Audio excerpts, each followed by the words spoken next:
When Eleanor Mayfield stepped off that dusty stagecoach in 1887 Wyoming, her trembling hands carried more than just a carpet bag. They carried secrets dark enough to make a battle-hardened cowboy's hand shake until dawn.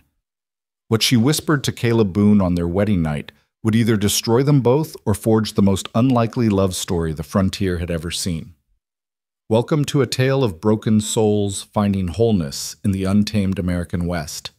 Stay with me until the very end of this epic story and drop a comment letting me know what city you're watching from. I love seeing how far these frontier tales travel across our modern world. The Wyoming Territory stretched endlessly under a bruised October sky, its vastness broken only by the weathered fence posts of the Boone Ranch and the distant silhouette of the Tetons. Caleb Boone stood on his porch, calloused fingers wrapped around a letter that had arrived 3 days ago. 3 days he'd spent avoiding its contents, like a man avoiding his own reflection. The paper crackled as autumn wind swept across the high plains, carrying with it the scent of coming snow and the ghost of memories he'd rather leave buried. His gray eyes, the color of storm clouds gathering over the mountains, fixed on the horizon where a dust plume rose like smoke from a distant fire. The stagecoach. She was coming. "Damn fool thing to do," he muttered, his voice rough from years of shouting orders over cattle drives and speaking to no one but his horse for months at a time. 34 years old and riding away for a wife like some desperate homesteader.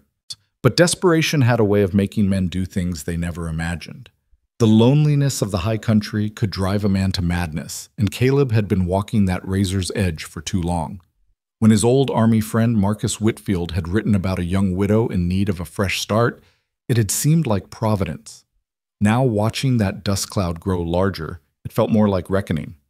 The stagecoach rounded the bend where Willow Creek cut through his property, and Caleb could make out the driver's weathered face beneath his wide-brimmed hat.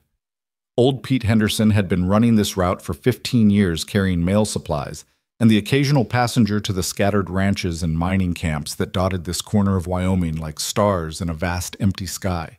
Caleb stepped down from the porch, his boots crunching on frost-brittle grass. He dressed carefully this morning. His best shirt, though it bore permanent stains from honest work, and his black vest that still fit snug across his broad shoulders. His dark hair longer than was fashionable, but practical for a man who cut it himself when he remembered was combed back from his angular face. The scar that ran from his left temple to his jawline, a souvenir from a Lakota war lance during his scouting days, caught the pale light. The stagecoach lurched to a stop in a cloud of dust and creaking leather. Pete Henderson spat a stream of tobacco juice and wiped his mouth with the back of his glove. "Afternoon, Caleb. Got a delivery for you." The door opened before Caleb could respond, and a small gloved hand appeared, gripping the frame with white-knuckled intensity. Then she emerged Eleanor Mayfield, though he didn't know her story, yet didn't know the weight of sorrows she carried or the steel that had been forged in the fires of her suffering. She was smaller than he'd expected, perhaps 5.5 feet tall, with auburn hair pulled back so severely it seemed to stretch the pale skin of her temples. Her dress was practical wool in deep blue, well-made, but not expensive, with tiny pearl buttons that caught what little sunlight filtered through the overcast sky.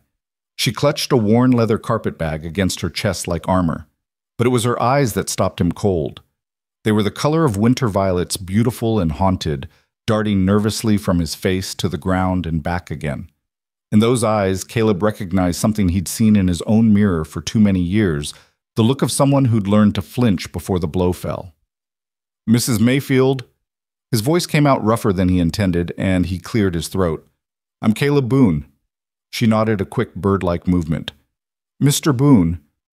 Her voice was soft, barely above a whisper, with the refined accent of the East still clinging to its edges despite years in the rough country. Pete Henderson climbed down and began unloading a small trunk from the boot of the coach. "This here's the last of it," he announced. "You folks need anything else, I'll be heading back to town." Eleanor stepped closer to retrieve her trunk, and Caleb caught a faint scent of lavender soap and something else, fear-sharp and metallic. When their hands accidentally brushed, as they both reached for the trunk handle, she jerked back as if she'd been burned. "I can manage it," Caleb said quickly, hefting the trunk easily. It was lighter than he'd expected, holding what seemed like a lifetime's worth of possessions condensed into one small container. "Thank you." She didn't meet his eyes.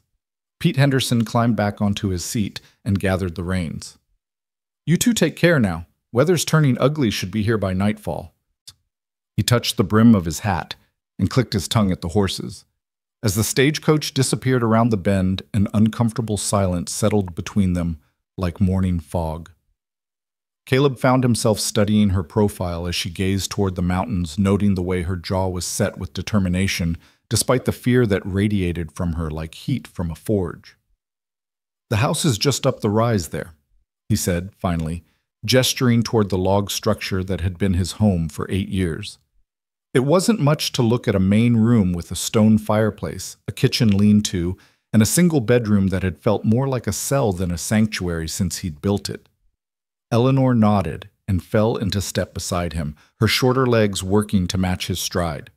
The wind picked up, sending dried leaves skittering across their path and making her skirts snap like flags. She shivered, and Caleb noticed she had no coat, only a thin woolen shawl wrapped around her shoulders. "You'll need warmer clothes," he observed. "Winter comes early and stays late up here."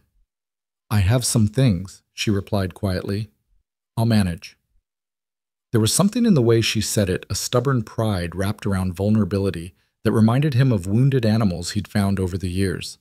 They'd bite you even as you tried to help them, not out of meanness, but out of the knowledge that kindness was often a prelude to cruelty. The house came into view as they crested the small hill, and Caleb tried to see it through her eyes. The logs were still sound chinked tight against the wind with mud and moss. Smoke rose from the chimney, and the windows were clean if few. A vegetable garden, now mostly harvested, stretched along the south side, and a chicken coop sat near the kitchen door. It was practical, solid, isolated, everything a woman from civilization might find lacking. "It's not much," he said, suddenly conscious of the roughness of it all. "It's fine." But her voice held a note of something, resignation perhaps, or the kind of acceptance that came from learning not to hope for too much. They reached the porch, and Caleb set down her trunk to open the door. The hinges creaked. He made a mental note to oil them, and then they were inside the main room. It was warm from the fire he'd built that morning, furnished with handmade chairs and a table scarred from years of use. His rifle hung above the mantel next to a daguerreotype of his parents long dead, and the few books he owned were stacked on a shelf he'd built into the wall.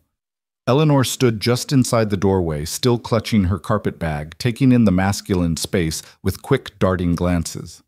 Her gaze lingered on the rifle, and something flickered across her features.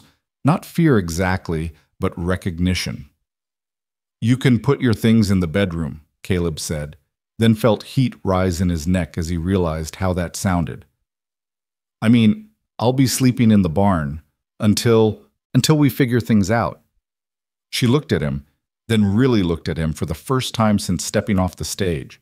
Her violet eyes searched his face, as if trying to read his intentions in the lines around his eyes and the set of his mouth. "That's very considerate," she said finally. "Thank you." He carried her trunk into the bedroom. His bedroom, though it felt strange to think of it that way now. The bed he'd built himself dominated the small space covered with quilts his mother had made before the consumption took her. A washstand and mirror occupied one corner, and pegs on the wall held his extra clothes. It smelled of leather and wood smoke, and the particular loneliness of a man who'd slept alone for too many years. "There's water in the pitcher," he said, setting the trunk at the foot of the bed. "I'll bring in more wood for the fire. Supper." He paused, realizing he hadn't thought that far ahead. "I usually just make coffee and biscuits." "I can cook," Eleanor said quickly. "If you have supplies, I'd be happy to prepare something." "You don't have to." "I want to." There was something fierce in her voice, a need to contribute to prove her worth. "Please," Caleb nodded, understanding more than she might realize. "There's salt pork and beans in the larder, some onions and potatoes. Not much, but it'll keep us fed." She seemed to relax slightly at having a task, a purpose. "That will be fine." He left her to settle in and went outside to split wood, needing the familiar rhythm of the axe to settle his own nerves. The blade bit deep into the seasoned pine, sending chips flying with each stroke. Physical labor had always been his salvation, the one thing that could quiet the voices in his head that whispered of blood and bullets and the men who'd fallen beneath his guns. The wind carried the sound of her moving around inside footsteps on the plank floor, the scrape of a chair, the rattle of pans. Domestic sounds he hadn't heard in his home since his mother died. They should have been comforting, but instead they made him feel like an intruder in his own life. As the sun touched the western mountains, painting the sky in shades of copper and gold, snow began to fall. Just a few flakes at first, dancing on the wind like lost souls. But Caleb knew the signs. By morning, there would be inches on the ground and the high passes would be closed until spring. He gathered an armful of wood and headed back to the house, stamping his boots on the porch to knock off the mud. The smell that greeted him when he opened the door stopped him in his tracks. Beans and onions and something else, something that spoke of care and attention to detail. His stomach growled, reminding him that he'd been too nervous to eat much of anything all day. Eleanor stood at the stove, her back to him, stirring something in a cast-iron pot. She'd removed her shawl and rolled up her sleeves, revealing slender arms marked with what looked like old bruises faded to yellow-green but still visible in the firelight. When she heard him enter, she turned slightly, not quite meeting his eyes. "It's almost ready," she said. "I found some herbs growing wild behind the house sage, and what I think might be wild thyme. I hope you don't mind that I use them." "Mind?" Caleb set the wood down by the fireplace. "Haven't had a proper meal in longer than I care to remember. Thank you." She ducked her head at the praise, but he caught the ghost of a smile at the corners of her mouth. It transformed her face, hinting at a beauty that pain and fear had nearly extinguished. They ate in relative silence, the only sounds the pop and hiss of the fire and the increasing wind outside. The food was better than anything he'd tasted in years. The beans perfectly tender, the salt pork adding depth without overwhelming the delicate herbs she'd found. She ate sparingly, like someone accustomed to making a little go a long way. "Where are you from originally?" Caleb asked, trying to fill the silence that stretched between them like a chasm. "Pennsylvania," she replied, her fork pausing over her plate. "Near Philadelphia. My father had a small farm there." "Long way from home." Something shadowed her face. "I don't have a home anymore." The words hung in the air like smoke, heavy with meaning he didn't fully understand but recognized nonetheless. Home was something that could be lost in more ways than one he knew, that better than most. "What about you?" she asked quietly. "Have you always lived here?" "Built this place 8 years ago," Caleb said. "Before that I was traveling. Army Scout for a while, then other work. Decided I needed somewhere to settle down." He didn't mention the bounty hunting, the weeks spent tracking desperate men through the Badlands, the gunfights in dusty streets and dark alleys.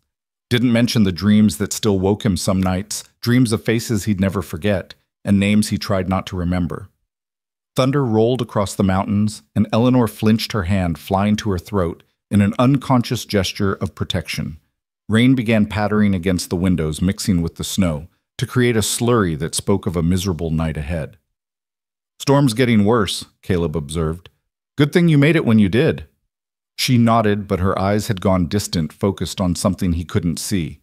Her breathing had changed too, becoming shallow and quick, and her knuckles were white where she gripped her fork. "Eleanor." Her name felt strange on his tongue, intimate in a way that made him uncomfortable. "You all right?" She blinked, seeming to come back to herself. "Yes, Storms make me nervous." It was more than nervousness, he could see that clearly. It was the kind of bone-deep terror that came from experience, from memories that wouldn't stay buried. He'd seen it in soldiers after their first real battle, that look of someone who'd learned that the world was a far more dangerous place than they'd ever imagined. "You're safe here," he said quietly. "Whatever happened before, whatever you're running from, it can't reach you here." Her eyes snapped to his, wide and startled. "I never said I was running from anything. Didn't have to." Caleb pushed back from the table and began clearing the dishes. "Takes one to know one, I reckon." She was quiet for a long moment, watching him stack the plates with careful precision. When she spoke again, her voice was barely audible over the storm. "Why did you answer Marcus's letter? Why did you want a wife?" The question caught him off guard. He set down the plates and turned to face her, studying her pale face in the flickering firelight. How could he explain the crushing loneliness that had driven him to write to a stranger? How could he describe the way silence could become a living thing, a predator that stalked you through empty rooms and endless nights? "Man gets tired of talking to himself," he said finally. tired of waking up to nothing but wind and sky. Figured maybe it was time to try something different. And what if it doesn't work? What if we're... She paused, searching for the right words. What if we're too broken to be fixed? The vulnerability in her voice hit him like a physical blow. Here was someone who'd been hurt badly enough to question her own worth, her own capacity for happiness. He knew that feeling intimately. Then maybe we'll be broken together, he said. Sometimes that's enough. Lightning illuminated the windows, followed by a crash of thunder that shook the entire house. Eleanor gasped and half rose from her chair, her face pale as candle wax. Without thinking, Caleb stepped closer, his hands raised in a gesture of comfort. Hey, it's all right, just noise. But she was trembling now, her breathing coming in short, sharp gasps. I'm sorry, she whispered. I'm sorry, I know it's foolish, but I can't. Breathe, Caleb said firmly. Look at me and breathe. Her violet eyes locked onto his, and he could see the struggle there, panic warring with the desperate need to appear strong. Slowly, carefully, he reached out and took her hand. She flinched, but didn't pull away, and he felt the fine tremors that ran through her like earthquake aftershocks. That's it, he said softly. In and out. You're here with me, and you're safe. They stood like that for what felt like hours, but was probably only minutes, her hand in his while the storm raged outside. Gradually, her breathing steadied, and some of the wild panic faded from her eyes. I'm sorry, she said again. You must think I think you're human, Caleb interrupted. And I think something happened to you that no one should have to survive. But you did survive it, and that makes you stronger than you know. She pulled her hand free, then wrapping her arms around herself in a protective gesture. You don't know anything about me. I know enough. He moved to the fireplace, adding another log to keep the flames bright. I know you've got the courage to get on a stage and travel 1,000 miles to marry a stranger. I know you can make a meal out of nothing and find herbs where other folks see only weeds. And I know someone hurt you bad enough that thunder sounds like something else entirely. Her sharp intake of breath told him he'd hit close to the mark. When he turned back to face her, tears were sliding silently down her cheeks. His name was Thomas, she whispered. Thomas Mayfield. I was 17 when my father arranged the marriage. He said Thomas would take care of me, provide for me. And he did in his way. He provided a roof and food and clothes, and in return... She couldn't finish, but she didn't need to. Caleb had seen enough of the world to fill in the blanks, and rage, cold and precise, settled in his chest like winter fog. Where is he now? The question came out harder than he intended. Dead. The word was flat, emotionless. Pneumonia took him last winter. His cousin Samuel says I owe him a debt, now that Thomas borrowed money against me. He says I belong to him now, to work off what Thomas owed. And what do you say? For the first time since stepping off that stagecoach, Eleanor Mayfield lifted her chin and looked him straight in the eye. I say I belong to myself. That's why I answered your letter, Mr. Boone. Not because I need a man to protect me, but because I need the law to recognize my right to choose. A married woman has more rights than a widow even in the territories. The honesty of it, the clear-eyed assessment of her situation, impressed him more than any declaration of love could have. This wasn't a fairy tale or a romantic notion. It was survival pure and simple, two people joining forces against a world that had shown them little kindness. Then we understand each other, Caleb said. This is a business arrangement with the possibility of something more. No pressure, no expectations beyond basic respect and common decency. Does that suit you? Relief flooded her features. Yes, that suits me perfectly. Another flash of lightning lit the room, but this time she didn't flinch. Instead, she squared her shoulders and began clearing the rest of the dishes from the table. I should let you get some rest, Caleb said. Morning comes early on a ranch storm or no storm. She nodded, then paused in her cleaning. Mr. Boone, thank you for understanding, for not expecting things. Caleb, he corrected, and you don't need to thank me for basic human decency. That ghost of a smile flickered across her face again. Caleb then, and you should call me Eleanor. Eleanor. He tested the name, liking the way it felt on his tongue. Sleep well. Tomorrow I'll show you around the place, properly introduce you to the livestock. She laughed, a sound like silver bells, rusty from disuse but still beautiful. I've never actually met a cow. They're not much for conversation, but they're honest creatures. You'll like them. He gathered his coat and hat from the peg by the door, preparing to brave the storm for the short walk to the barn. As he reached for the door handle, her voice stopped him. Caleb, in your letter to Marcus, what did you say you were looking for in a wife? He turned back to find her watching him with those extraordinary eyes, curiosity overriding caution for perhaps the first time since her arrival. I said I was looking for someone who understood that life wasn't a fairy tale, he replied honestly. Someone who knew the difference between love and partnership and wouldn't expect me to be something I'm not. And what are you? The question hung between them, heavy with possibility and danger. Outside the storm raged on, but inside the warm circle of firelight, something new was being born, tentative and fragile as a spring flower pushing through snow. I'm a man who's done things he's not proud of, Caleb said finally. A man who's trying to build something better than what he was. And you... Eleanor was quiet for so long he thought she wouldn't answer. When she did, her voice was steady, despite the tears that still tracked down her cheeks. I'm a woman who survived 7 years of being told she was worthless, she said, and I'm just beginning to remember that I'm not. The wind howled around the eaves of the house, but inside something had shifted. They were still strangers, still carrying the wounds of their separate pasts, but they were no longer quite so alone. Good night, Eleanor, Caleb said softly. Good night. He stepped out into the storm, pulling his hat low against the driving snow and rain. The barn was only 50 yards away, but by the time he reached it, he was soaked through. He lit a lantern and made his way to the stall where his mare Sage nickered a greeting. Evening, girl, he murmured, rubbing her velvety nose. Got ourselves some company. The barn was warm and familiar, smelling of hay and horses and the honest sweat of hard work. He'd made himself a comfortable enough nest in the tack room, a cot and blankets, a small stove for heat. It would do until what?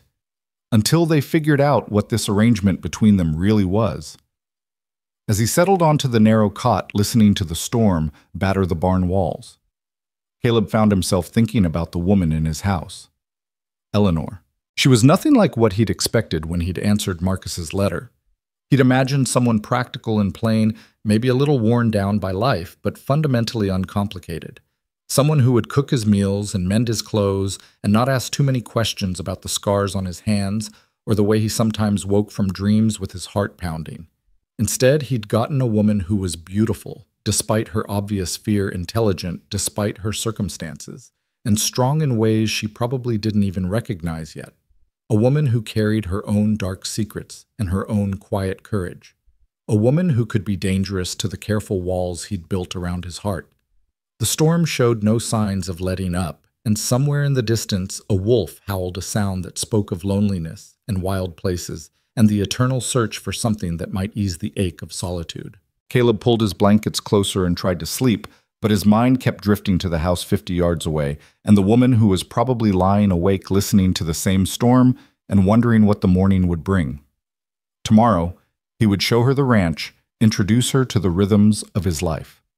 They would begin the delicate dance of learning to live together, two wounded souls trying to build something from the wreckage of their pasts. But tonight, as the storm raged and the wolves sang their ancient songs, Caleb Boone found himself doing something he hadn't done in years. Tonight, he found himself hoping. Dawn broke gray and cold over the Wyoming high country, the storm having spent itself some time before first light. Caleb woke to the sound of Sage whickering softly in her stall and the distant clatter of pans from the direction of the house. For a moment he lay still on the narrow cot, disoriented by the domestic sounds that drifted through the barn walls. Then memory flooded back Eleanor, the storm, the careful distance they'd established between them, like a treaty between wary nations.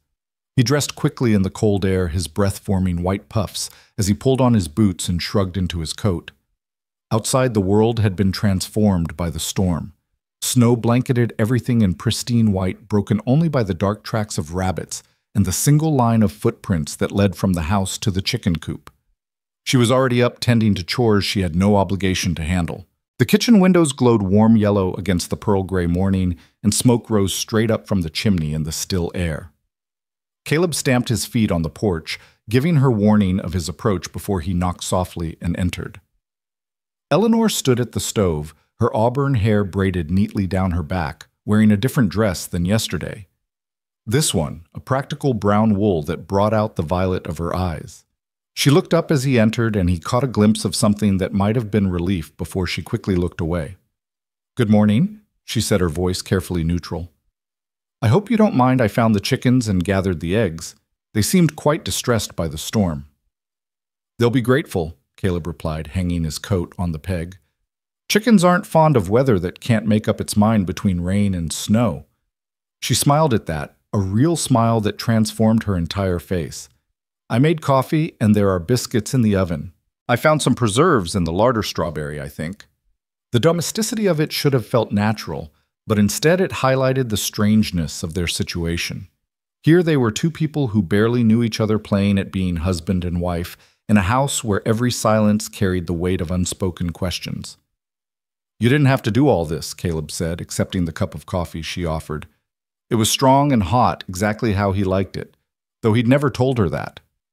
"I wanted to earn my keep." There was that stubborn pride again, the determination to prove her worth. "Besides, I've been awake since before dawn. Storms, they make it difficult for me to sleep." He wanted to ask about the nightmares that had probably plagued her.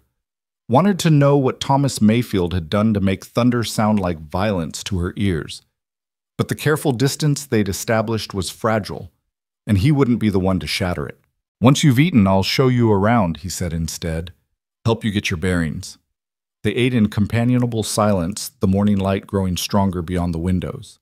Eleanor picked at her food with the same careful restraint she'd shown the night before, as if abundance was something she couldn't quite trust.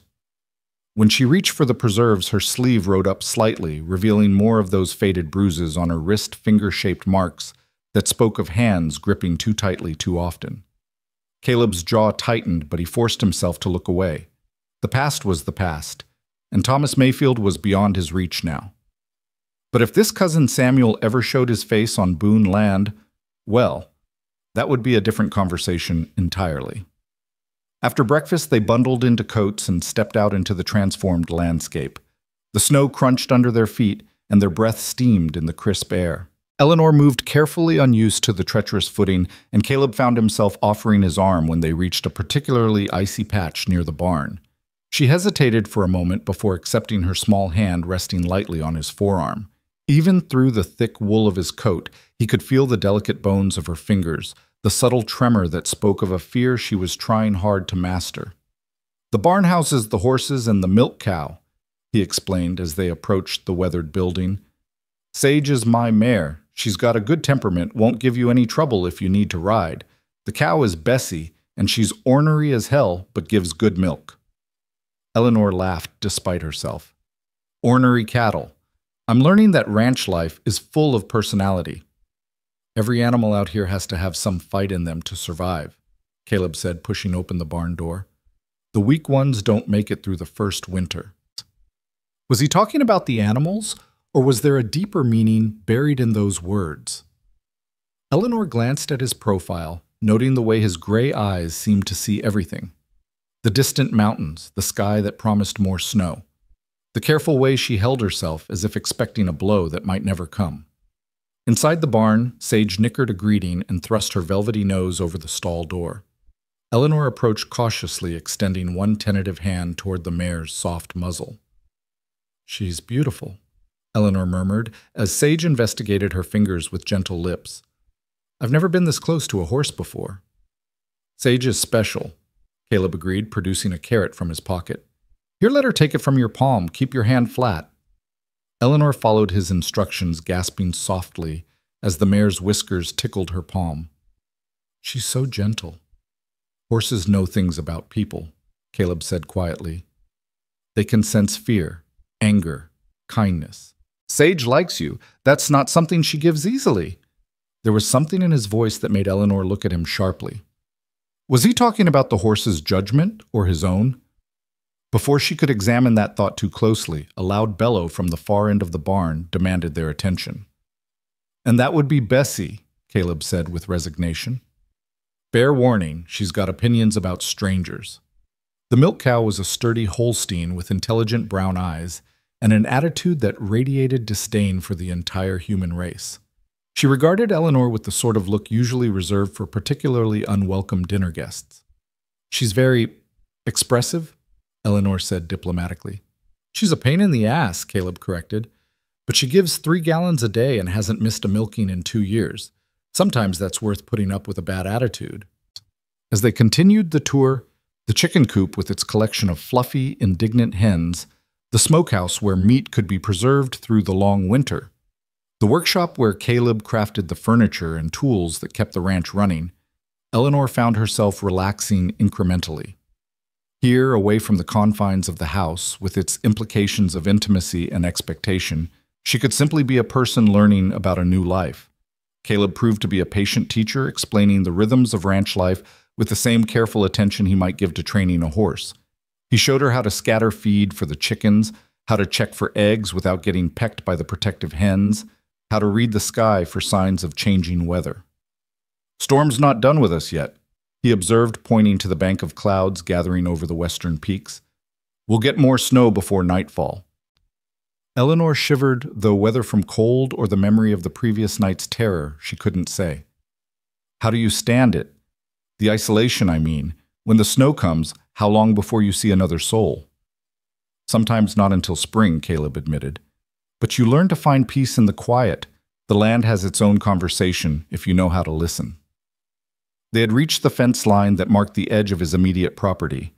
Beyond stretched miles of open rangeland broken by distant buttes and the silver thread of Willow Creek. It was beautiful in its vastness, but also daunting a reminder of how small and vulnerable human beings were in the face of such immensity. "It's so different from Pennsylvania," Eleanor said softly. "There you were never more than a few miles from a neighbor, never out of sight of church spires or mill wheels. This feels like the edge of the world." "Maybe it is," Caleb replied. "Maybe that's what some of us need, a place where the past can't follow, where you can start over without explaining yourself to every busybody in town." Eleanor glanced at him, noting the way his hands gripped the fence rail and the distant look in his eyes. "Is that what you came here for? A place to start over?" For a long moment, he didn't answer. When he finally spoke, his voice was rough with old pain. "I did things during the war, after the war, that I'm not proud of. Killed men who probably didn't deserve killing, at least not by my hand. When the nightmares got bad enough, when I couldn't look at myself in a mirror without seeing their faces, I figured it was time to find somewhere they couldn't follow." The honesty of his confession hit her like a physical blow. Here was someone else who understood the weight of the past the way memories could poison the present if you let them. "And did they follow you? I mean..." Caleb's smile was bitter. "Ghosts don't respect property lines, Eleanor. They go where they please. But out here with nothing but sky and wind for company, they seem quieter, more manageable." They stood in silence for a while, two people who had learned that survival sometimes meant running toward emptiness rather than away from it. The wind picked up, carrying with it the promise of more snow and the wild, clean scent of the high country. "We should head back," Caleb said finally. "I want to get the stock settled before the next storm hits." As they walked back toward the barn, Eleanor found herself studying his profile, the strong line of his jaw, the scar that marked him as a man who had seen violence, the way he moved with the unconscious grace of someone always ready for trouble.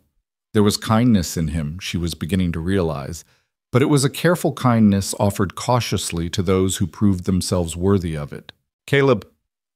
His name still felt strange on her tongue, intimate in a way that made her pulse quicken. "What did Marcus tell you about me in his letter?" He paused in his walk, considering his answer. "He said you were a widow in need of a fresh start, that you were intelligent, capable, and looking for a partnership rather than a fairy tale. He said you understood hard work and wouldn't expect more than a man could honestly give." "And what did you expect when you read that?" "I expected someone practical," Caleb admitted. "Someone who wouldn't ask too many questions or demand too much attention. Someone who could be content with a simple life in a hard place." Eleanor felt a stab of disappointment, though she couldn't say why. And now, am I what you expected? He stopped walking entirely, then turning to face her with those storm-gray eyes that seemed to see straight through to her soul. No, he said quietly. You're not what I expected at all. Before she could ask what he meant by that, a shout echoed across the snow-covered valley. They both turned toward the sound, and Caleb's entire demeanor changed. His hand dropped instinctively to where a gun would hang, and every line of his body tensed like a wolf scenting danger. "Riders coming," he said tersely. "Get to the house."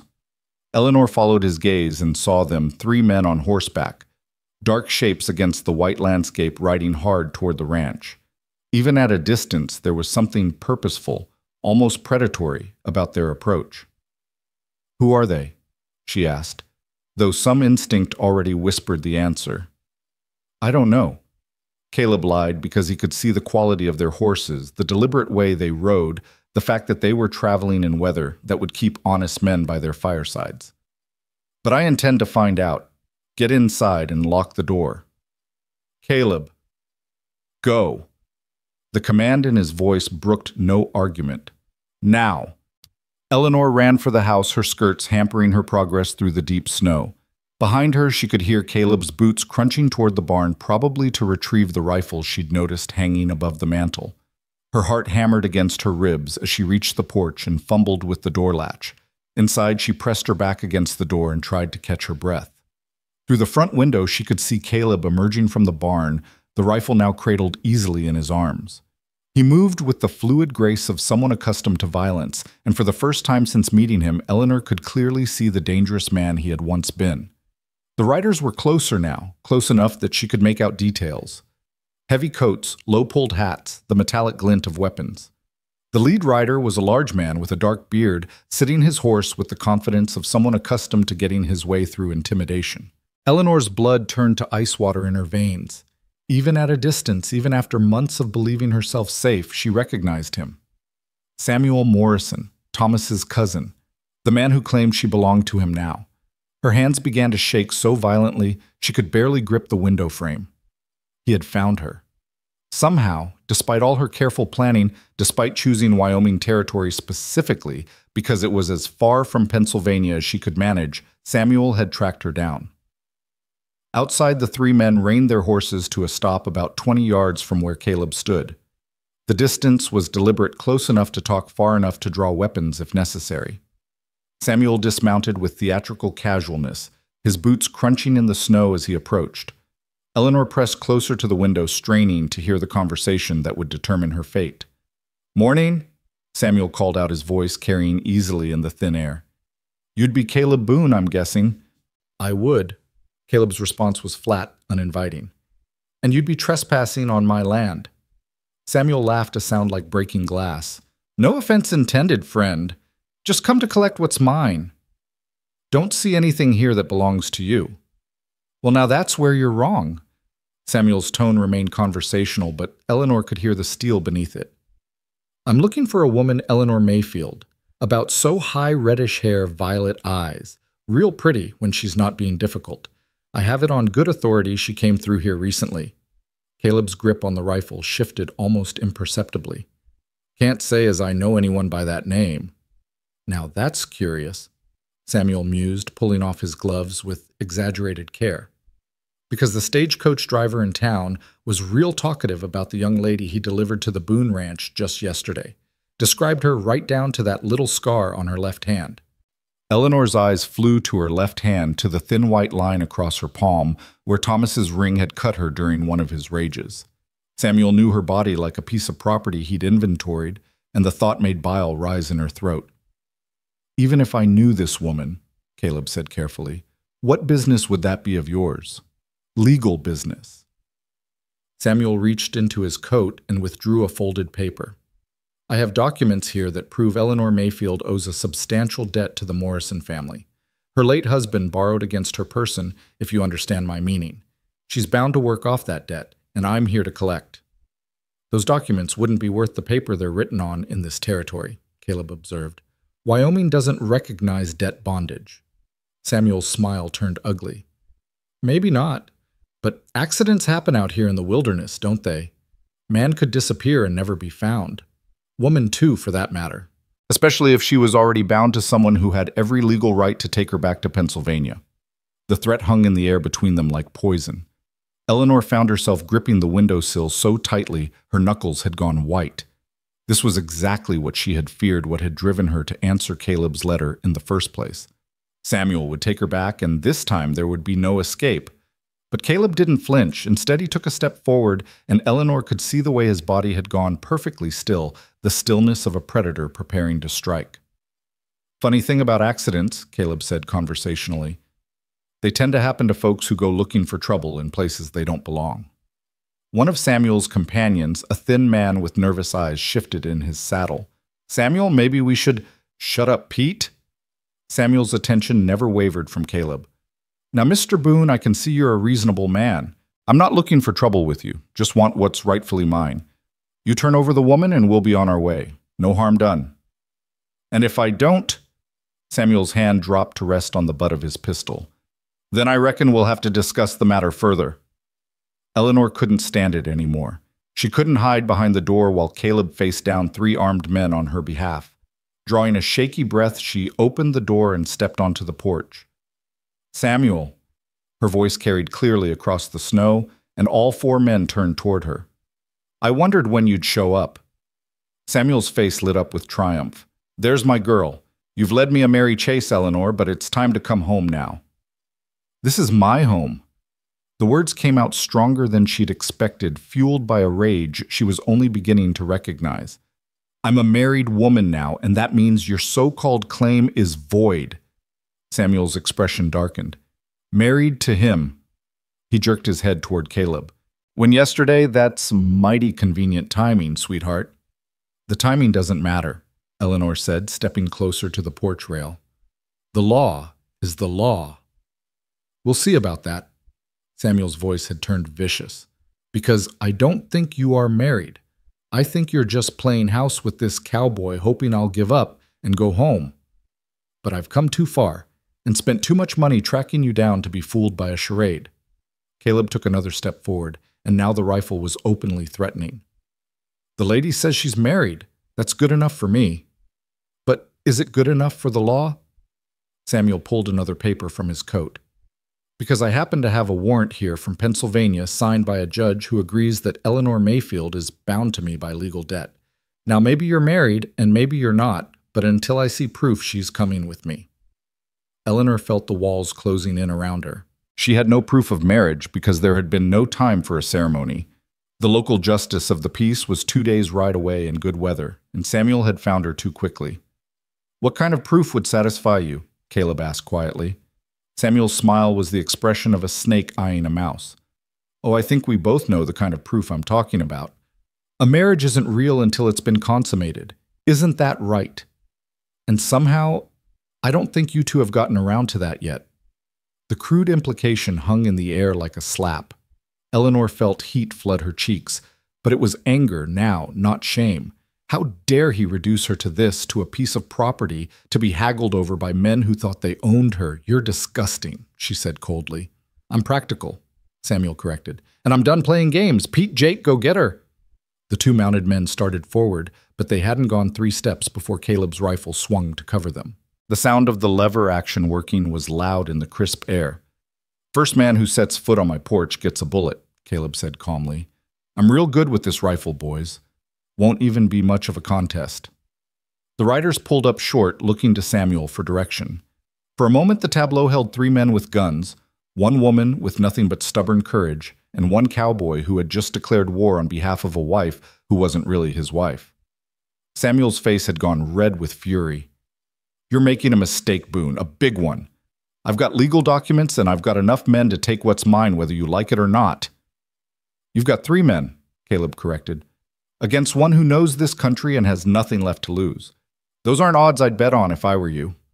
The wind whistled around the eaves of the house, and in the distance, thunder rumbled as the next storm approached. Eleanor could feel the situation spiraling toward violence, could see it in the way the men's hands hovered near their weapons, in the cold calculation in Caleb's eyes. And suddenly, she knew what she had to do. Samuel, she called out, her voice steady despite the fear clawing at her throat. You want proof of marriage? Fine. Come back tomorrow evening. By then we'll have had time to establish the legitimacy of our union to your satisfaction. The words tasted like ashes in her mouth, but they had the desired effect. Samuel's attention swung back to her, his eyes narrowing as he tried to determine if she was bluffing. You do that? Let him just to spite me. Eleanor lifted her chin, drawing on reserves of strength she hadn't known she possessed. I'd do whatever it takes to remain free of you. For a long moment, Samuel studied her face, looking for signs of deception. Finally, he nodded slowly. All right then. Tomorrow evening. But if I find out you're trying to trick me... He let the threat hang unfinished. You won't, Eleanor said firmly. Samuel remounted his horse, his movements jerky with suppressed rage. Tomorrow evening, then. And Eleanor, if you try to run again, I'll burn this place to the ground and hunt you to the ends of the earth. There's nowhere you can hide that I won't find you. With that cheerful promise, he wheeled his horse around and spurred it toward the valley road. His two companions followed, and within minutes they were dark shapes disappearing into the gathering storm. Eleanor stood on the porch until they were completely out of sight, her body rigid with the effort of maintaining her composure. Only when the last echo of hoofbeats had faded did she allow herself to sag against the porch rail. Caleb approached slowly, the rifle still in his hands, but no longer threatening. Eleanor, you all right? She laughed, a sound perilously close to hysteria. All right, I just promised to... She couldn't finish the sentence. You bought us time, Caleb said quietly. That was smart thinking. Smart thinking. Eleanor turned to face him, her violet eyes blazing with a mixture of fear and fury. I just promised to sleep with you to prove we're married. What exactly is smart about that? Caleb flinched as if she'd struck him.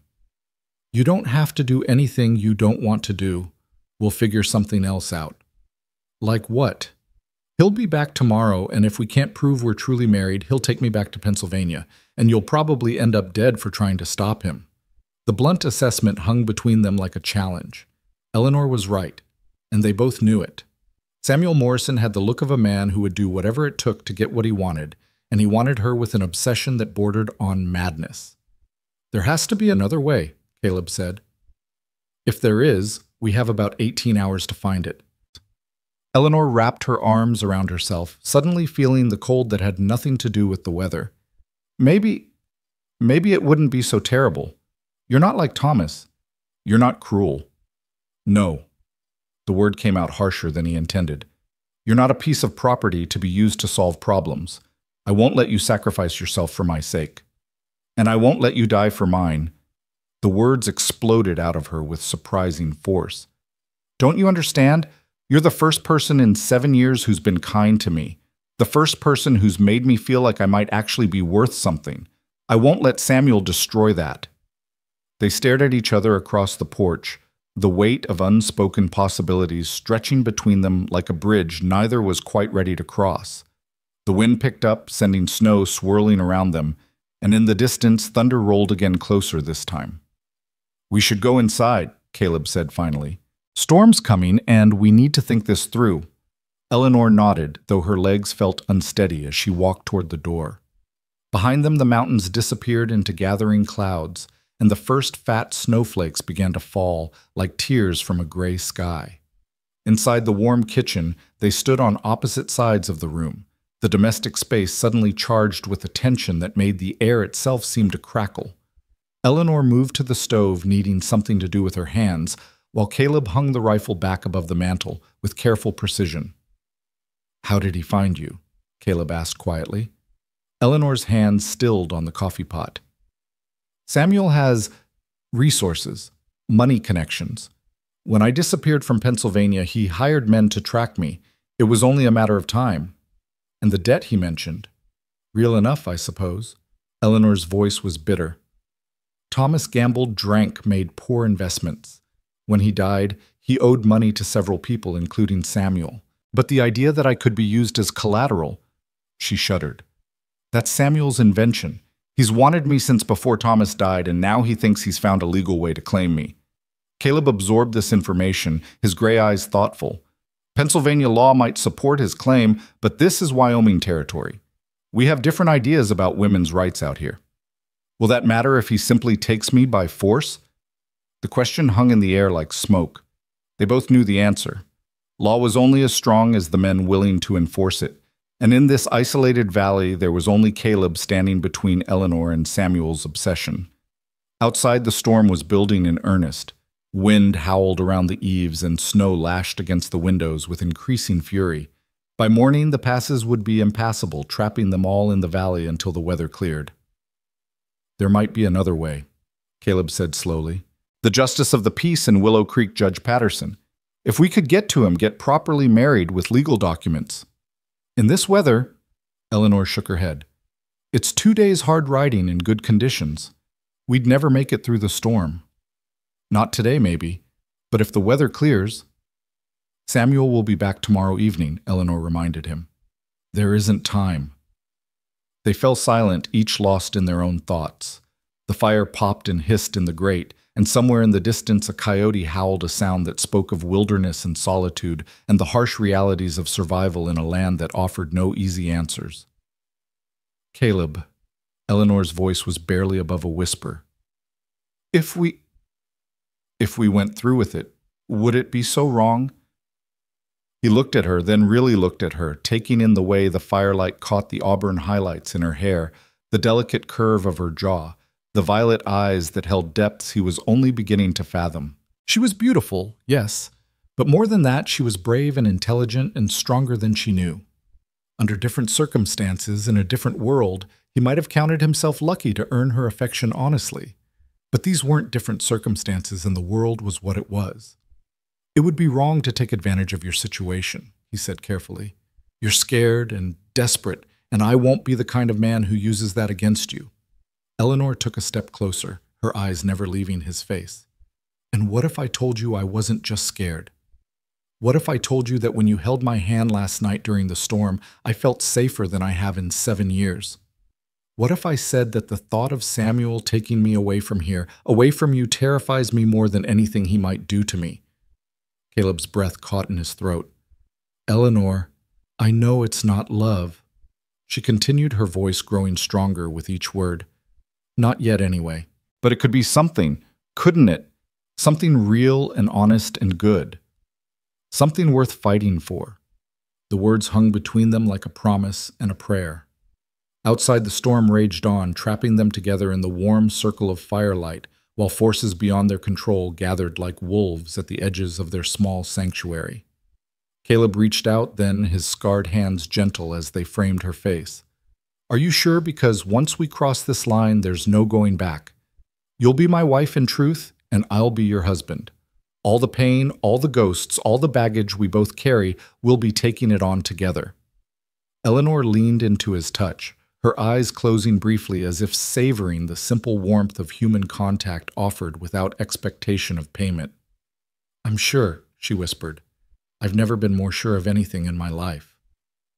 The wind howled around the house like a living thing, and in the distance, thunder rolled across the mountains.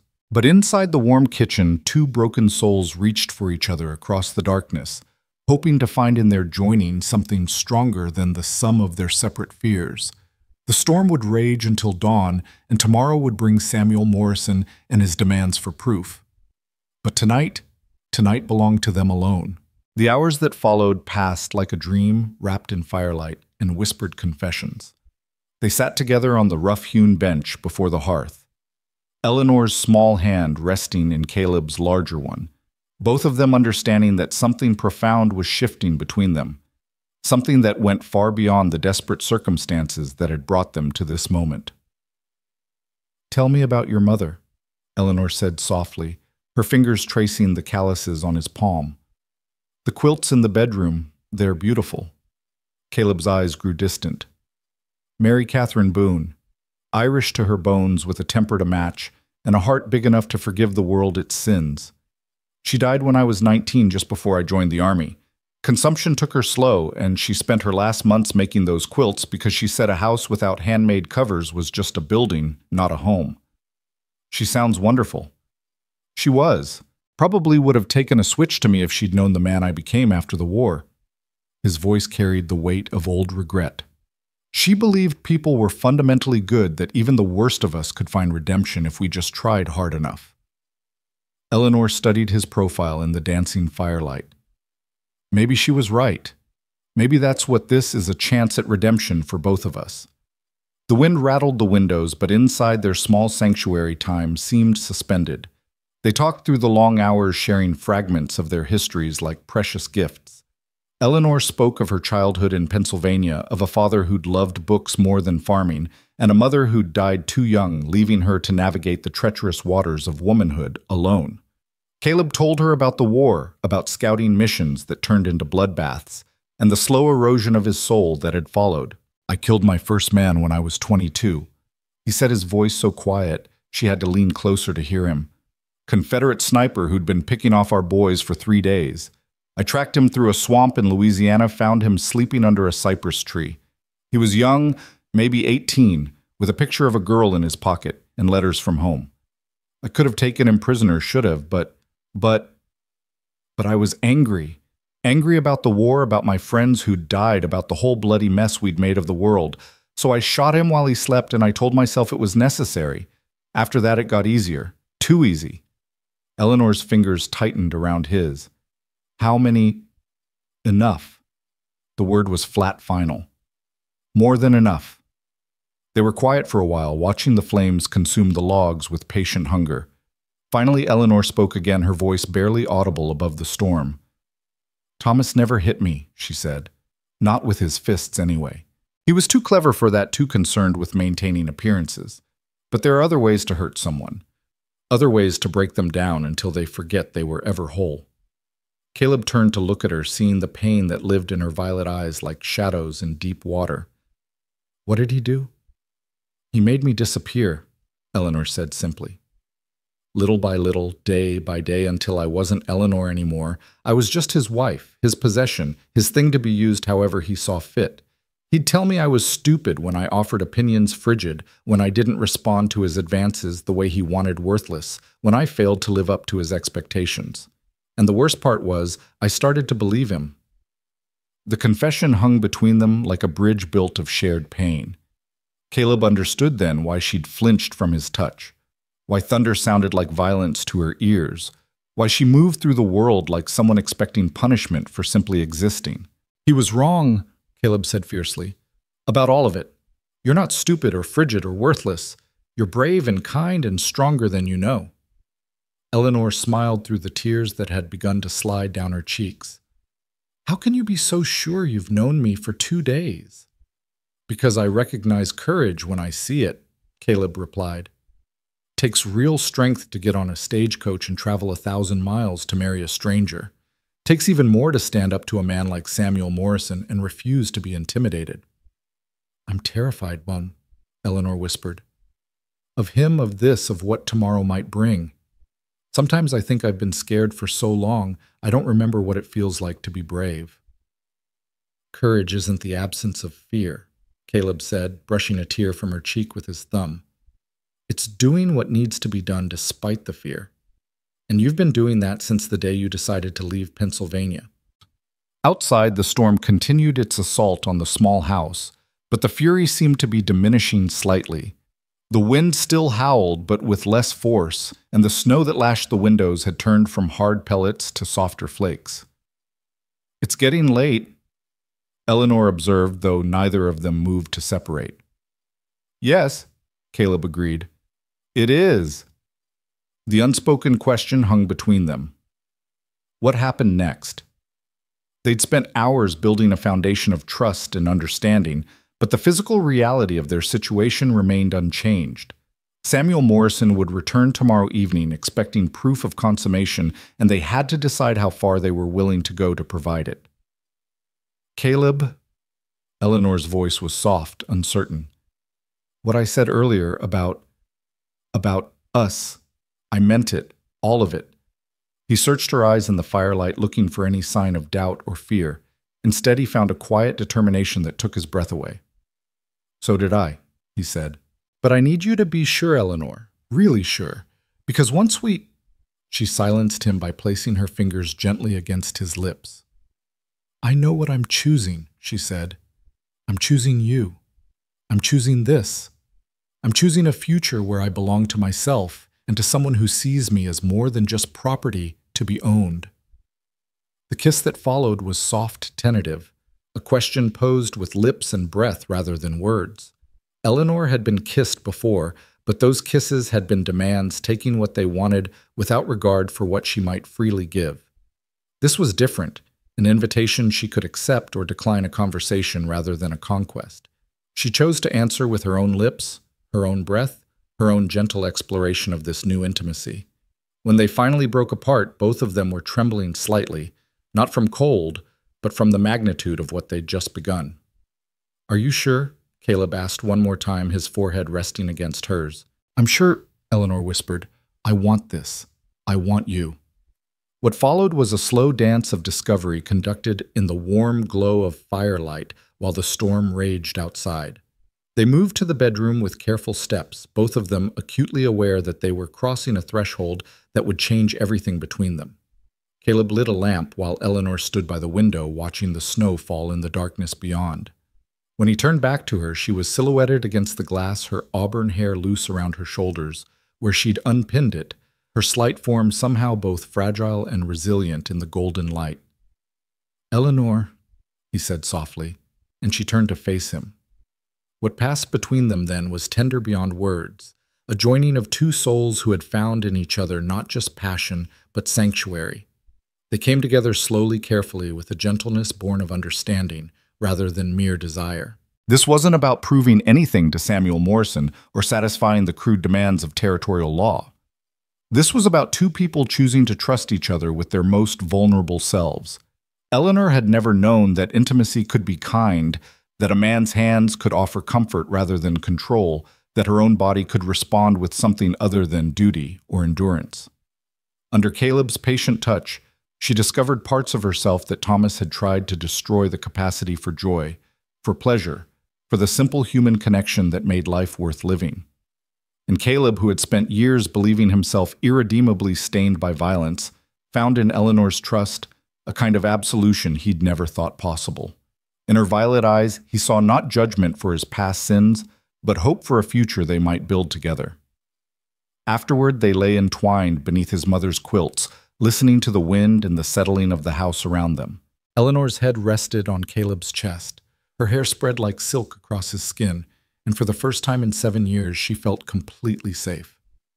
"I don't go away in my mind anymore," she murmured against his throat, echoing words from the previous night, but with new meaning now. "I stay here with you." Caleb's arms tightened around her. "I'm glad," he said simply, "because I want you to stay. Not just until Samuel leaves, not just until spring, but for always, if you'll have me." "Is that a proposal, Mr. Boone?" "I reckon it is, Mrs. Boone." They slept then deeply and peacefully, two people who had found in each other what they'd never thought to hope for.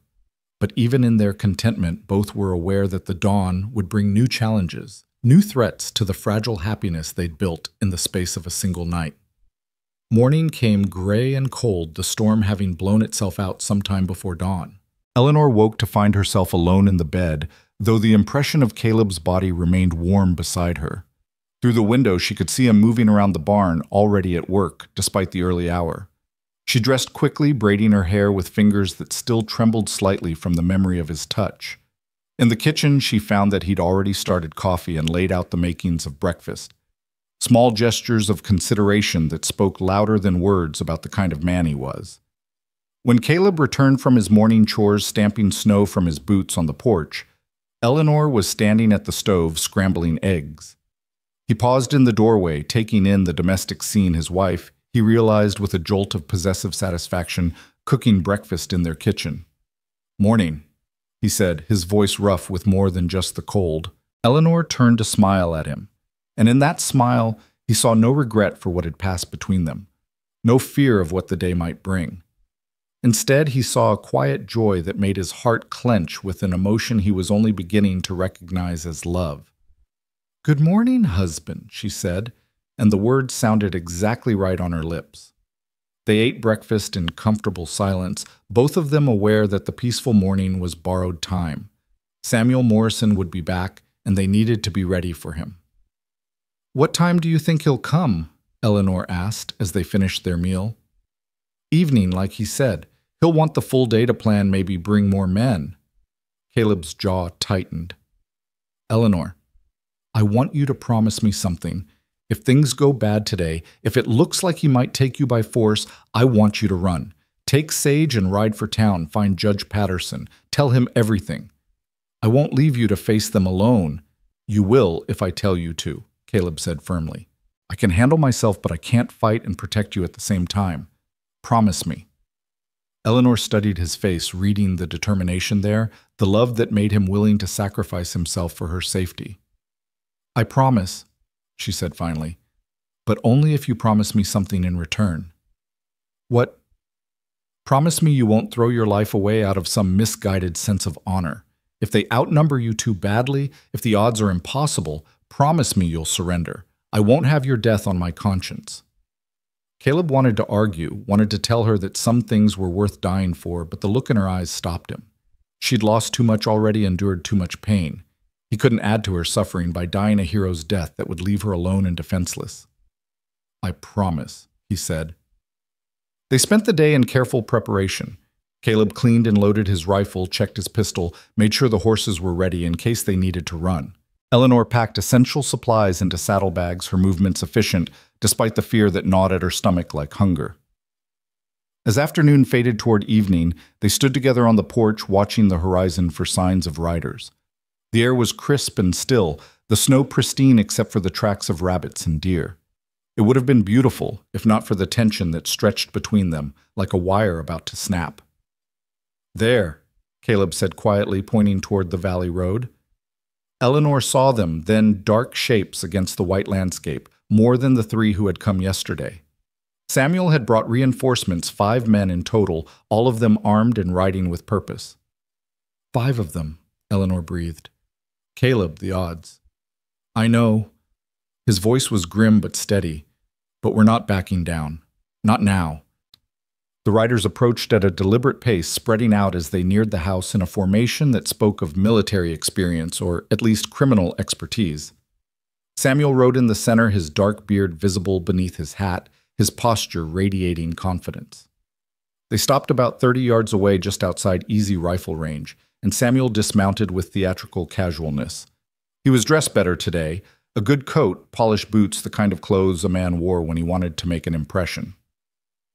"Afternoon, folks," he called out cheerfully. "Trust you had a productive evening." Caleb stepped forward, his rifle held casually but ready. "What do you want, Morrison?" "You know what I want? Proof that your marriage is legitimate. Proof that Eleanor belongs to you instead of me." Eleanor moved to stand beside Caleb, her chin lifted defiantly. "I told you yesterday I'm a married woman now. That should be proof enough." Samuel laughed, a sound like breaking glass. "Should be, sweetheart, but it's not. See, I did some checking with the good folks in town. Seems there's no record of any marriage ceremony, no witnesses, no legal documentation. So as far as the law is concerned, you're still just a runaway debtor." "The law recognizes common law marriage," Caleb said evenly. "Does it? And how exactly does one prove a common law marriage?" Samuel's smile was ugly. "Why, through evidence of consummation, of course. And since I doubt you'd be willing to provide such evidence publicly," he let the implication hang in the air like poison. Eleanor felt her cheeks burn with humiliation and rage. Even here, even in what should have been the sanctuary of her new home, Samuel was trying to reduce her to an object, a piece of property, to be examined and evaluated. "You're disgusting," she said coldly. "I'm thorough," Samuel corrected, "and I'm still waiting for proof." One of his men, a nervous-looking character with darting eyes, shifted in his saddle. "Samuel, maybe we should just shut up, Pete." Samuel's attention never wavered from Eleanor and Caleb. "I'm not leaving without what I came for." The wind picked up, sending snow swirling around the horses' legs. In the distance, clouds were gathering over the mountains again, promising another storm. Eleanor could feel the situation spiraling toward violence, could see it in the way Caleb's grip had tightened on his rifle, in the expectant tension of the mounted men. And suddenly, she knew what she had to do. You want proof? Eleanor stepped forward, her voice ringing clear in the cold air. Fine, but you'll get it on my terms. Both Caleb and Samuel looked at her in surprise. She ignored them both, focusing instead on the crowd of men who had come to treat her like a prize in some grotesque auction. I am Eleanor Boone, she declared, using her married name with deliberate emphasis. Wife to Caleb Boone, mistress of this ranch, and free woman under the laws of Wyoming territory. Last night I gave myself willingly to my husband, as was my right to do.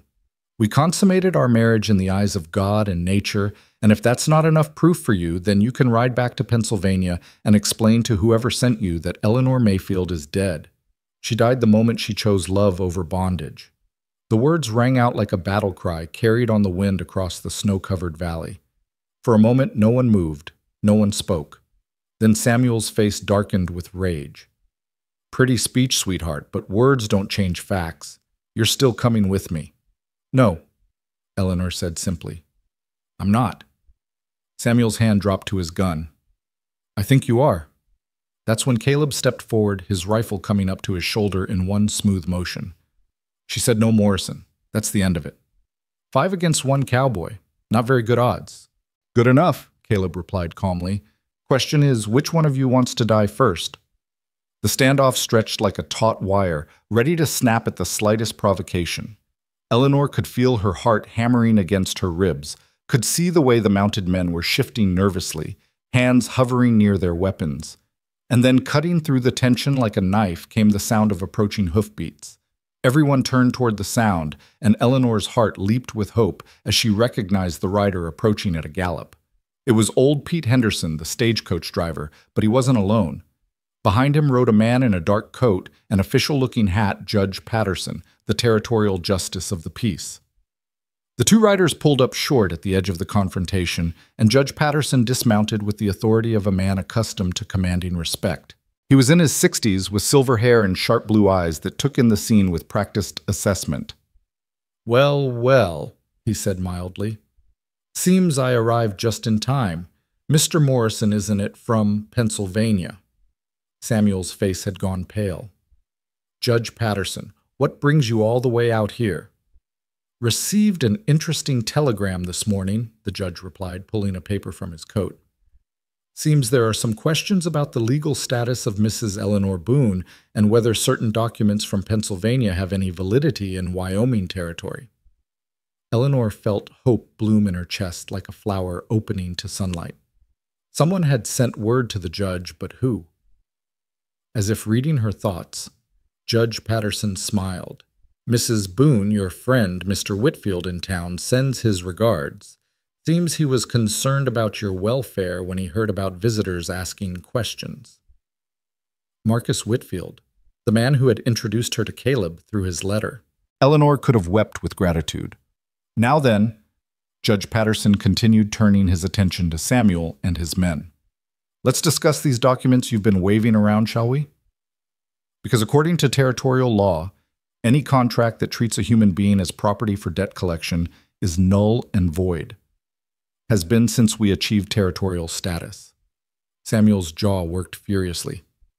Those debts are legal under Pennsylvania law. But we're not in Pennsylvania, are we? The judge interrupted smoothly.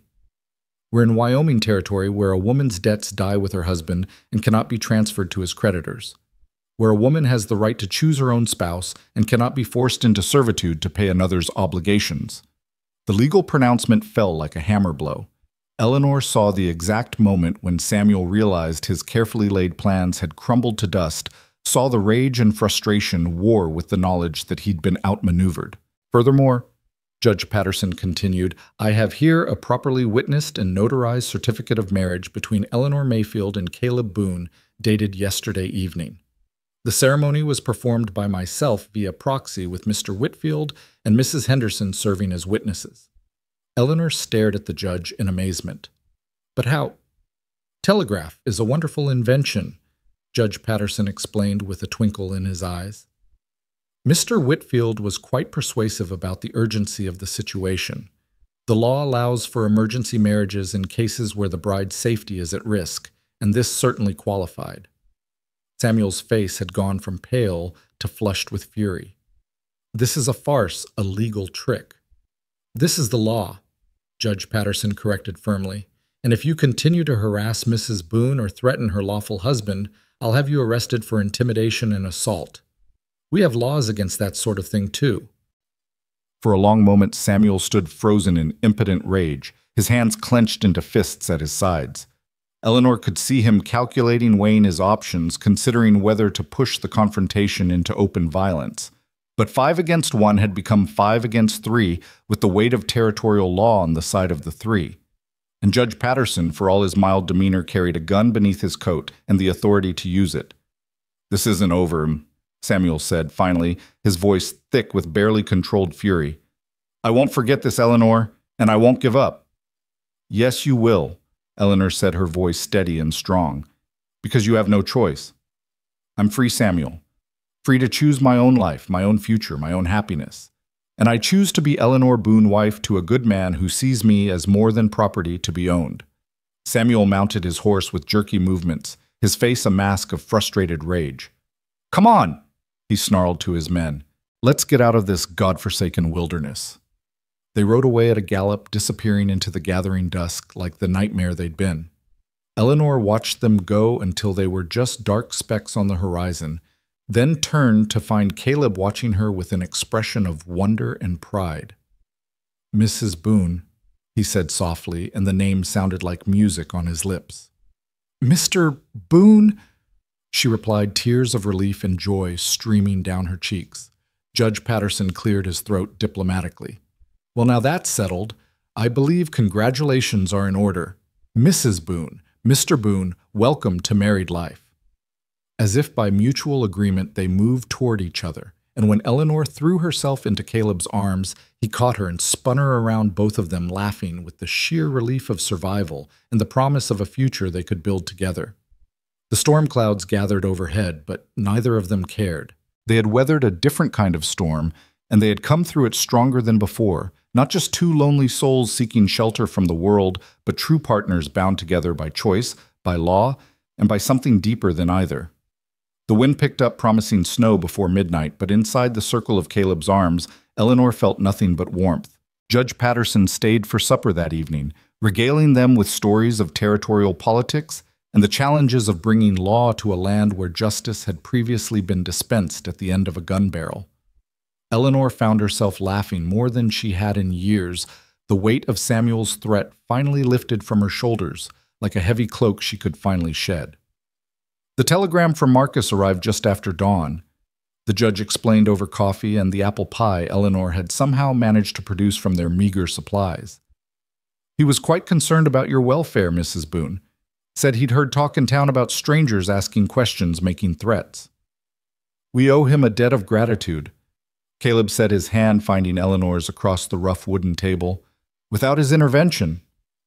"Without his intervention, you two would have found another way," Judge Patterson replied with certainty. "I've seen enough marriages in my time to recognize the real thing when I see it. You may have started this as a business arrangement, but what I witnessed today was two people genuinely committed to protecting each other. That's the foundation of every good marriage I've ever performed." Eleanor felt heat rise in her cheeks, but it was warmth rather than embarrassment. For the first time in her adult life, she was part of something that others recognized as real, as valuable, as worth protecting. After the judge departed for town, refusing their offer of a bed for the night, saying he preferred to travel while the weather held, Eleanor and Caleb found themselves alone again in the house that had become truly theirs. The silence that settled between them was comfortable now, charged not with tension, but with possibility. "So," Caleb said, banking the fire for the night, "Mrs. Boone, how does it feel to be legally, officially, and irrevocably married?" Eleanor considered the question seriously. "Free," she said finally. "For the first time in my life, I feel completely free." "Free to do what?" She moved to the window, looking out at the star-filled sky that stretched endlessly over their valley. "Free to choose, free to stay or go to speak, or remain silent to love or withhold love. Free to be myself without asking permission or fearing punishment." Caleb joined her at the window, his reflection ghost-like in the glass beside hers. "And what do you choose, Eleanor Boone?" She turned to face him. her violet eyes bright with tears that were entirely happy. I choose this. I choose you. I choose the life we're going to build together in this beautiful, impossible place. The kiss that followed was different from their tentative explorations of the previous night. This was the kiss of two people who had faced down their demons together and emerged victorious, two souls who had found in each other not just refuge, but home. Winter settled over the ranch with a vengeance in the weeks that followed. Snow piled higher than the windowsills, and the wind howled down from the mountains with a voice like hungry wolves. But inside the snug log house, Eleanor and Caleb created their own season of warmth and discovery. Eleanor threw herself into the business of being a rancher's wife, with the same determination she'd once applied to surviving Thomas's cruelties. She learned to read the sky for weather signs, to tend the livestock with confidence, to preserve food and mend clothes, and make their meager supplies stretch through the long months of isolation. But more than that, she learned to laugh again. Caleb proved to have a dry sense of humor that perfectly complemented her own quieter wit, and their conversations around the fire in the evenings became the highlight of both their days. They talked about everything: books they'd read, places they'd seen, dreams they'd thought were forever out of reach.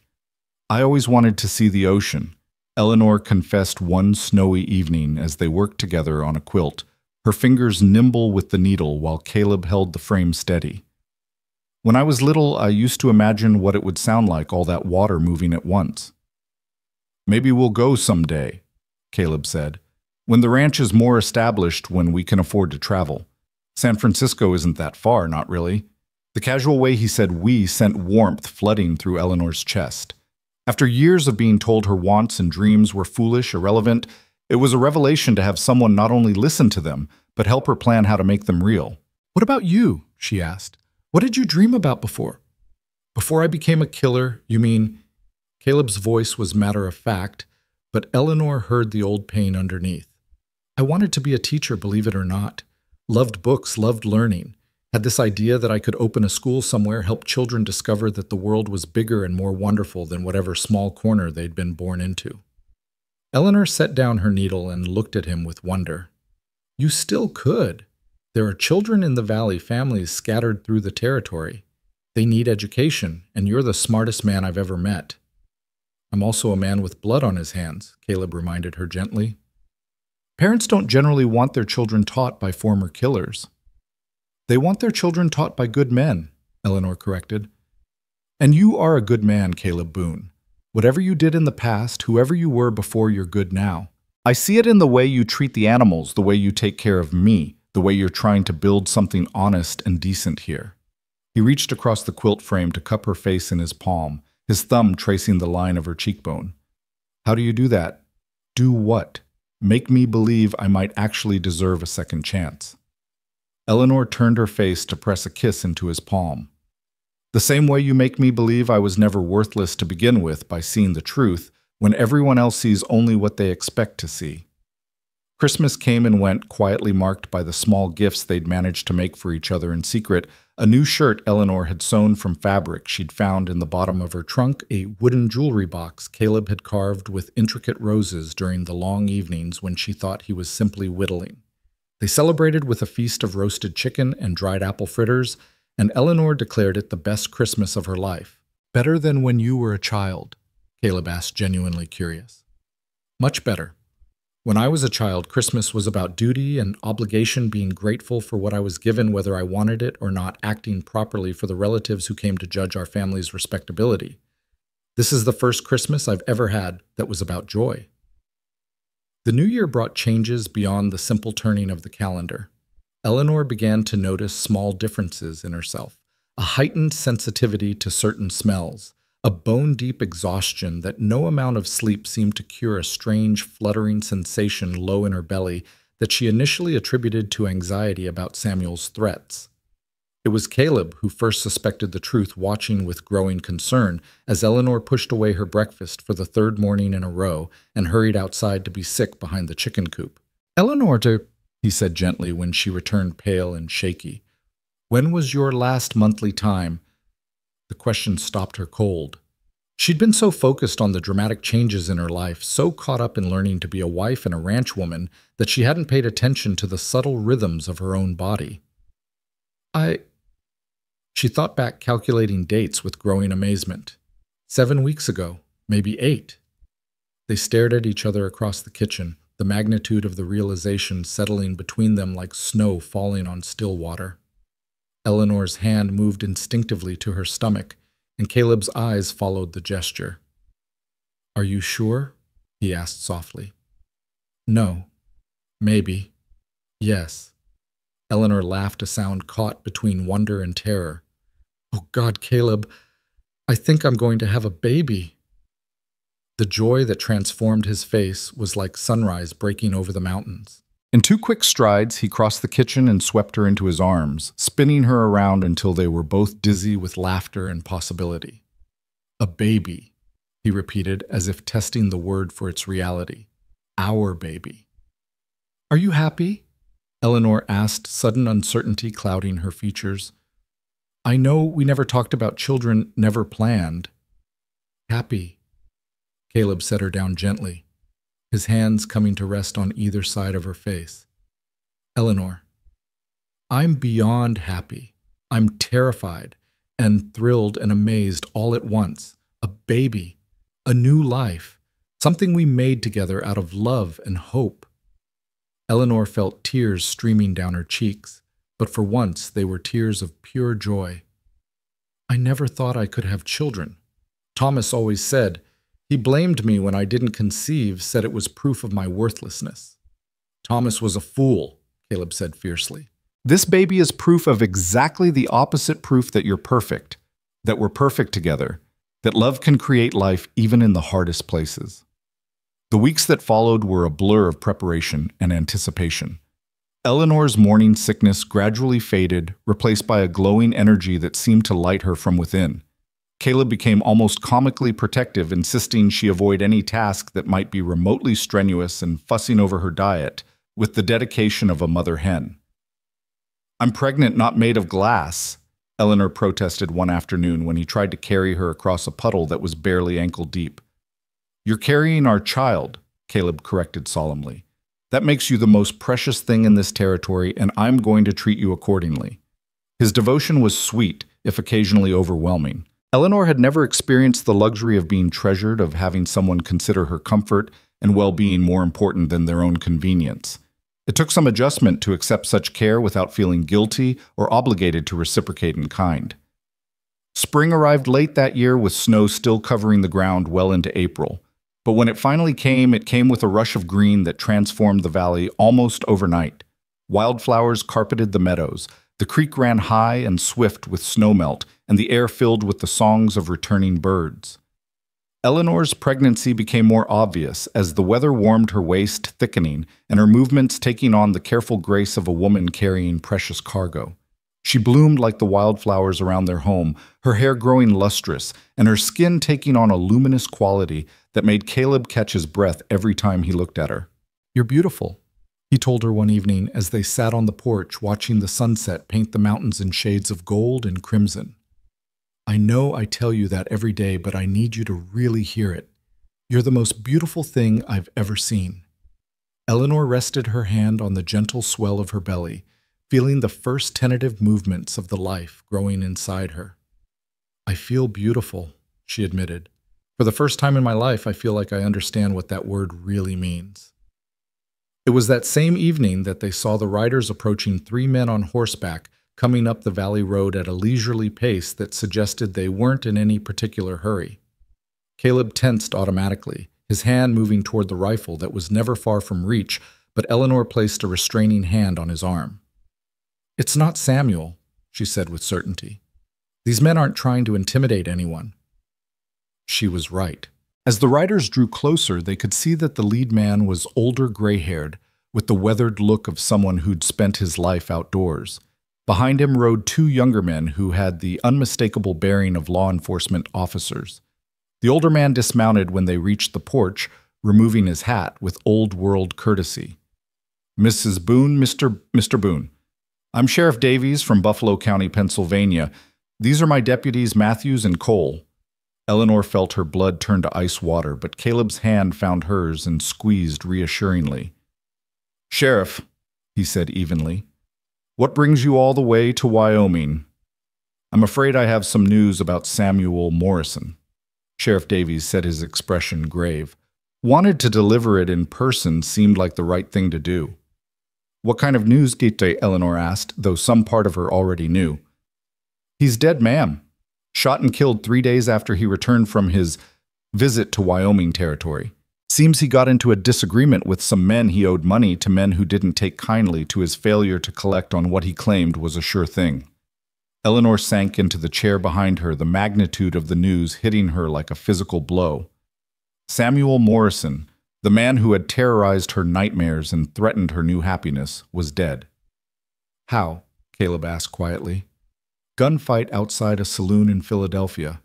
Morrison drew first, but he was drunk and angry and not thinking clearly. The other fellow was a professional gambler, sober, fast, and accurate. Morrison was dead before he hit the ground. The sheriff studied Eleanor's face with kind eyes. I wanted you to know, Mrs. Boone, that you're completely safe now. All of Morrison's claims against you died with him, and his estate isn't interested in pursuing the matter. You're free to live your life without looking over your shoulder. Eleanor nodded, unable to speak around the tightness in her throat. It was over. Really, truly over. Samuel Morrison would never threaten her again, never try to drag her back to Pennsylvania, never again make her feel like property to be owned and used. There's something else, Sheriff Davies continued, reaching into his coat. Found this among Morrison's effects. Thought you might want to have it. He handed Eleanor a small leather pouch, worn smooth by years of handling. Inside, she found her mother's wedding ring, the one Thomas had sold during a particularly bad gambling streak, the one she'd thought was lost forever. My mother's ring, she whispered, tears streaming down her cheeks. I thought I'd never see it again. Seems Morrison bought it back from whoever Thomas sold it to, Sheriff Davies explained. Probably planned to use it as leverage against you somehow. Now it can go where it belongs. Eleanor slipped the ring onto her right hand where it caught the evening light like a promise. Her mother's love returned to her just as she was about to become a mother herself. It seemed like a sign of blessing from beyond the grave. After the sheriff and his deputies departed, Eleanor and Caleb sat in the gathering twilight, both of them struggling to process the magnitude of what they'd learned.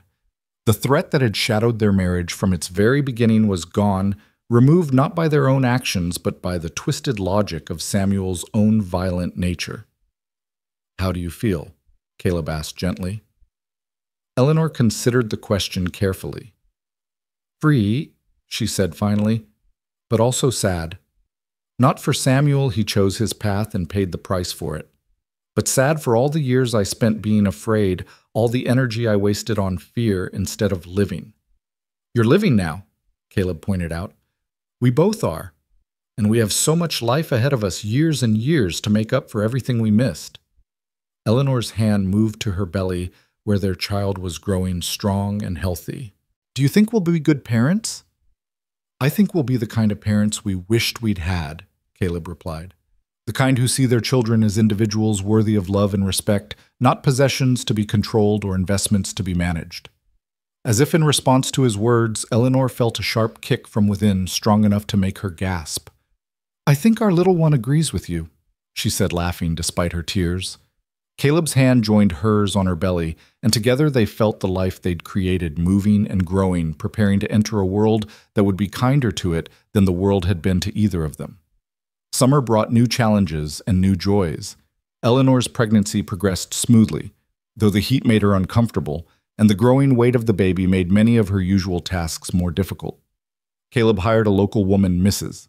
Patterson, the judge's wife, to come stay with them as Eleanor's time approached, and the older woman's calm competence was a source of great comfort.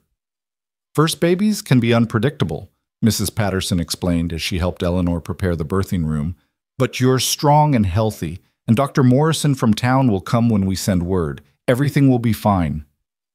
It was Dr. Morrison, no relation to Samuel, thankfully, who delivered their son on a sweltering August afternoon while thunderclouds gathered over the mountains.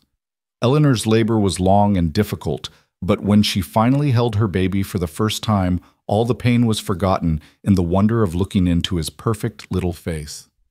He's beautiful, Caleb whispered, his voice thick with emotion as he gazed down at his son. Look at him, Eleanor. Look what we made."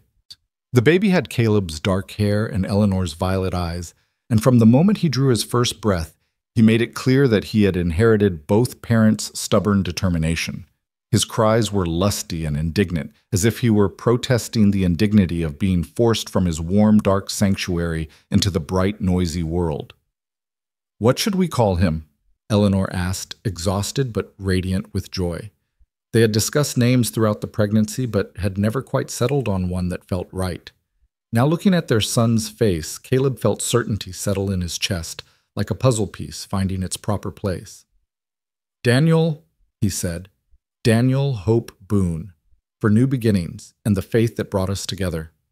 Eleanor smiled through her tears. "Daniel Hope Boone. It's perfect."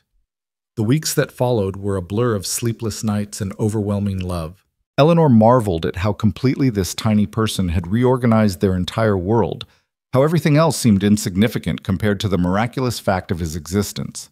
Caleb proved to be a devoted father, walking the floor with Daniel during his colicky evenings and insisting on taking turns with the night feedings, despite Eleanor's protests that she was perfectly capable of managing. "He's my son too," Caleb would say when she tried to argue. "I want to do my share." It was during one of those late-night feedings with Daniel nursing contentedly at Eleanor's breast, while Caleb dozed in the chair beside them, that she finally understood what Judge Patterson had meant about recognizing real marriages. This was what love looked like, not the grand gestures or passionate declarations of romantic novels, but the quiet devotion of two people committed to building something together, day by day, choice by choice. As autumn painted the mountains in brilliant reds and golds, Eleanor found herself thinking often about the journey that had brought her to this moment. Less than a year ago, she had been a frightened woman running from a past that seemed determined to destroy her. Now she was Eleanor Boone wife and mother co-owner of a thriving ranch, a woman who knew her own worth and refused to accept anything less than the love and respect she deserved. The transformation hadn't been easy or quick, and there were still moments when the old fears tried to reassert themselves. But each time doubt crept in, she had only to look at Caleb's face when he held their son or feel Daniel's tiny hand curl around her finger to remember that she had chosen correctly. She had chosen love over fear, hope over despair, and the reward had been greater than anything she could have imagined. One crisp October evening, as they sat before the fire with Daniel sleeping peacefully in Eleanor's arms, Caleb looked up from the book he'd been reading aloud, a collection of poems by Walt Whitman that had arrived in their last supply order from town. "Do you ever regret it?" he asked quietly. "Any of it? Leaving Pennsylvania, marrying a stranger, building a life in the middle of nowhere?" Eleanor considered the question seriously, as she always did when Caleb asked something important. Outside, the wind was picking up, promising the first snow of the season, but inside their small house, all was warmth and contentment. "Never," she said finally. "Not for a single moment. This life, this family, this love, it's more than I ever dared to dream possible. I'm exactly where I belong." Caleb set down his book and moved to sit beside her on the small sofa, careful not to disturb the sleeping baby. "I love you, Eleanor Boone," he said simply. "I love you more than I ever thought I could love anyone or anything." "I love you too," Eleanor replied, her voice soft with wonder at how easy those words had become, how natural it felt to speak them without fear or reservation. "I love our life. I love our son, and I love the future we're going to build together." As if summoned by their conversation, Daniel stirred in her arms, his tiny face scrunching into the expression that usually preceded a demand for food or attention. But this time, instead of crying, he simply opened his violet eyes and looked up at his parents with the solemn gravity of someone who understood on some deep level that he was exactly where he belonged too. The first snow began to fall as Eleanor settled Daniel to nurse the white flakes dancing past the windows, like blessings from a generous sky. Winter was coming with all its challenges and hardships, but this time Eleanor faced it without fear. She had Caleb beside her Daniel in her arms, and the unshakable knowledge that she was finally truly home. Winter's grip tightened on the valley with unprecedented ferocity that year, bringing blizzards that lasted for days and temperatures that made the previous year's cold seem mild by comparison. But inside the Boone house, warmth radiated from more than just the crackling fireplace. Daniel grew stronger each day, his cries becoming more purposeful, his movements more coordinated, and his smiles, when they came, bright enough to melt the frost from the windows. It was during a particularly brutal February storm that Caleb fell ill. What started as a minor cough from working too long in the bitter cold quickly developed into something more serious. By the third day, he was burning with fever, his breathing labored and his body racked with chills that no amount of blankets could ease. "You need to get Dr. Morrison," Eleanor told him as she pressed a cool cloth to his forehead, her voice steady despite the fear clawing at her chest. "This isn't just a cold, Caleb. This is pneumonia." "Can't," he mumbled through chattering teeth. "Storm's too bad, roads are impassable, and someone needs to tend the stock." Eleanor looked out at the white wall of wind and snow beyond the windows and felt panic rise in her throat. The nearest neighbor was 5 miles away, the doctor 15 miles beyond that, and the storm showed no signs of letting up. She was trapped here with a sick husband, a 3-month-old baby, and livestock that would die without care. But even as the fear threatened to overwhelm her, something else rose within Eleanor, something steel-hard and unbreakable, that she recognized as the same strength that had carried her away from Thomas, that had brought her across 1,000 miles to start over, that had given her the courage to face down Samuel Morrison. She was not the same frightened woman who had stepped off that stagecoach barely 18 months ago. She was Eleanor Boone, and she would not let her family suffer for lack of courage. "Then I'll tend the stock," she said firmly, tucking the blankets more securely around Caleb's shivering form. "And I'll take care of you too. We're going to get through this." Caleb tried to protest, but another fit of coughing seized him, leaving him too weak to argue. Eleanor kissed his burning forehead and set about the business of survival with the methodical determination of someone who had learned that panic was a luxury she couldn't afford. She bundled Daniel in every warm garment she could find and carried him to the barn in a makeshift sling fashioned from one of Caleb's shirts. The wind nearly knocked her off her feet, and the snow was so thick she could barely see the outline of the building, but she fought her way through the drifts with grim persistence. The animals were huddled together for warmth, their breath forming clouds in the frigid air. Sage whickered nervously when Eleanor entered, sensing the absence of her usual caretaker, and even ornery Bessie seemed subdued by the unusual circumstances. "I know," Eleanor murmured to the mare as she struggled to fill the water troughs with hands already numb from cold. "I'm not him, but I'm what you've got right now, so we'll just have to make the best of it." The work took twice as long as it should have, partly because of her inexperience, and partly because she had to stop frequently to check on Daniel, who remained mercifully quiet in his improvised carrier. By the time she finished feeding and watering all the animals, her fingers were so stiff she could barely manage the barn door latch. Back in the house, she found Caleb delirious with fever, mumbling about the war and calling out names she didn't recognize.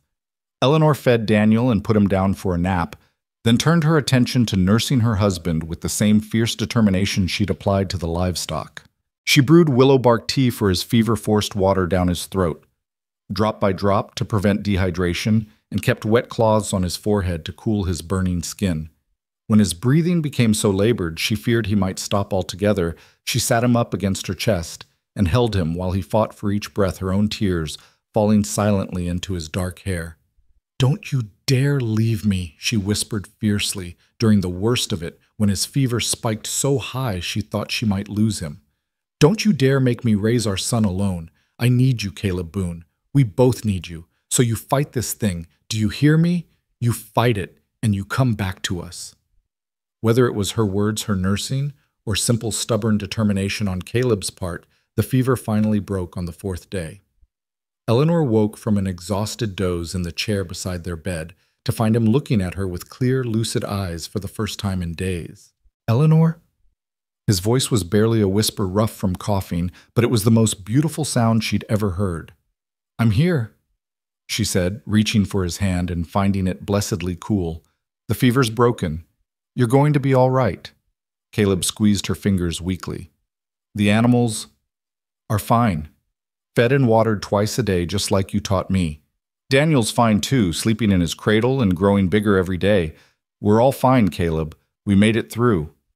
Tears leaked from the corners of his eyes as the full implications of what she'd done sank in. "You saved us all. You saved everything." We saved each other, Eleanor corrected, bringing his hand to her lips. That's what families do. The storm finally blew itself out 2 days later, leaving behind a world transformed by snow so deep it reached the windowsills. When the first neighbor arrived to check on them, old Henrik Jensen from the next valley over, he found Eleanor chopping wood behind the house while Daniel napped in a basket nearby, Caleb recovering in bed, and all the livestock healthy and well-tended. "My God, woman," Henrik said in his thick Norwegian accent, staring at Eleanor as if she'd sprouted wings. "How did you manage all this alone?" Eleanor straightened from her work, wiping sweat from her forehead despite the bitter cold. "You do what needs doing," she said simply. "There's no other choice." Word of Eleanor's feat spread quickly through the scattered ranching community, and she found herself regarded with a new kind of respect. She was no longer just the mail-order bride who'd married Caleb Boone. She was the woman who'd kept a ranch running single-handed during the worst blizzard in memory, who'd nursed her husband back from the brink of death while caring for an infant and keeping livestock alive in conditions that would have defeated many grown men. But more important than the admiration of neighbors was the change Eleanor felt within herself. She had been tested by circumstances that would have broken the frightened woman she'd once been, and she had not just survived, but prevailed. The last vestiges of doubt about her own strength and capability had been burned away in the crucible of that terrible week, leaving behind a confidence that no one could ever take from her again. Spring arrived late, but with a vengeance, turning the snow-locked valley into a riot of green and wildflowers almost overnight. Caleb regained his strength slowly, though the illness had left him with a persistent cough that Dr. Morrison warned might never fully disappear. "Lung fever changes a man," the doctor explained during his first post-storm visit to the ranch. "You'll always be more susceptible to respiratory ailments, more vulnerable to cold and damp. But you're alive, which is more than many can say who've faced what you faced." Eleanor watched Caleb absorb this news with the same quiet acceptance he'd shown for every other hardship life had thrown at him. He would adapt as he always did, finding ways to work around his limitations without complaint or self-pity. "Means I'll have to rely on my wife even more," he said, with a slight smile catching Eleanor's hand in his. "Good thing she's proven herself more than capable." As summer approached and Daniel began to show signs of wanting to sit up and explore his world, Eleanor found herself thinking more and more about the conversation they'd had the previous winter about opening a school. The valley was slowly filling with families and children needed education if the frontier was ever to become something more than a collection of isolated homesteads. "I've been thinking about what you said," she told Caleb one evening as they sat on the porch watching Daniel attempt to catch fireflies from his blanket on the ground. "About teaching, about starting a school." Caleb's eyebrows rose in surprise. "I thought you said I was the one who should teach." "I said you were smart enough to teach," Eleanor corrected. "But after this winter, after everything that's happened, I think we should do it together. You have the education and the knowledge, I have the practical experience of dealing with difficult situations. Together we could offer these children something neither of us could provide alone." The idea took root, quickly fed by their shared enthusiasm and the very real need in their community. By midsummer, they had converted the old bunkhouse into a one-room schoolhouse, complete with benches built by Caleb and a blackboard Eleanor had ordered from the Sears catalog. When they announced their intention to begin classes in the fall, 7 families immediately committed to sending their children. "It's not much," Eleanor said, looking around the simple classroom with its rough-hewn furniture and single window. "Not compared to the schools back east." "It's everything," Caleb disagreed. "It's hope. It's the future. It's proof that civilization doesn't have to mean losing what makes this place special." Their first day of school dawned bright and clear in early September, with children ranging in age from 6 to 15 filling the benches with nervous excitement. Eleanor found herself thinking of her own childhood, of the hunger for knowledge that had been discouraged as inappropriate for a girl, and felt a fierce determination to give these children, boys and girls alike, every opportunity to learn and grow. "Good morning, students," she said, standing beside Caleb at the front of the room. "Welcome to the Willow Valley School. I'm Mrs. Boone, and this is Mr. Boone. We're here because we believe that education is the most powerful tool anyone can possess, and we want to give you that tool." Caleb stepped forward, his presence commanding attention without effort. "Some of you might know that I wasn't always a teacher," I was a soldier, a scout. Other things I'm not particularly proud of. But every day I try to be better than I was the day before. That's what education is really about, not just learning facts and figures, but learning to think, to question, to become the best version of yourself possible.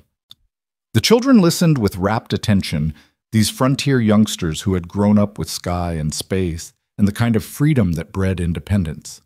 Eleanor could see the intelligence in their eyes, the hunger for knowledge that burned just as brightly here as it did in any city classroom.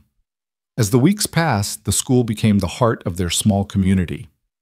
Parents lingered after picking up their children to discuss everything from crop prices to territorial politics, and the classroom often hosted evening meetings and social gatherings. Eleanor found herself serving not just as a teacher, but as a counselor mediator and sometimes confessor to families struggling with the challenges of frontier life. It was during one such evening, gathering in late October, that a familiar figure appeared in the doorway of the schoolhouse. Eleanor looked up from the spelling bee she was organizing for the older children and felt her blood turn to ice. The man in the doorway was tall and lean with pale eyes and the kind of cold smile that didn't reach them. He was dressed well too well for the frontier, and his hands had the soft look of someone who'd never done honest physical labor. "Good evening," he said in a cultured voice that carried easily across the room. "I'm looking for Mrs. Eleanor Boone. I have some business to discuss with her." The conversation in the room died instantly, parents instinctively moving closer to their children as they sensed the menace that rolled off the stranger like fog off a lake.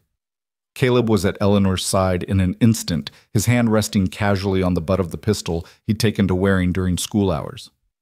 "I'm Eleanor Boone," Eleanor said, proud of how steady her voice sounded. "And you are Nathan Whitmore," the man replied with a slight bow. "Attorney at law representing the estate of the late Samuel Morrison. I believe you knew Mr. Morrison."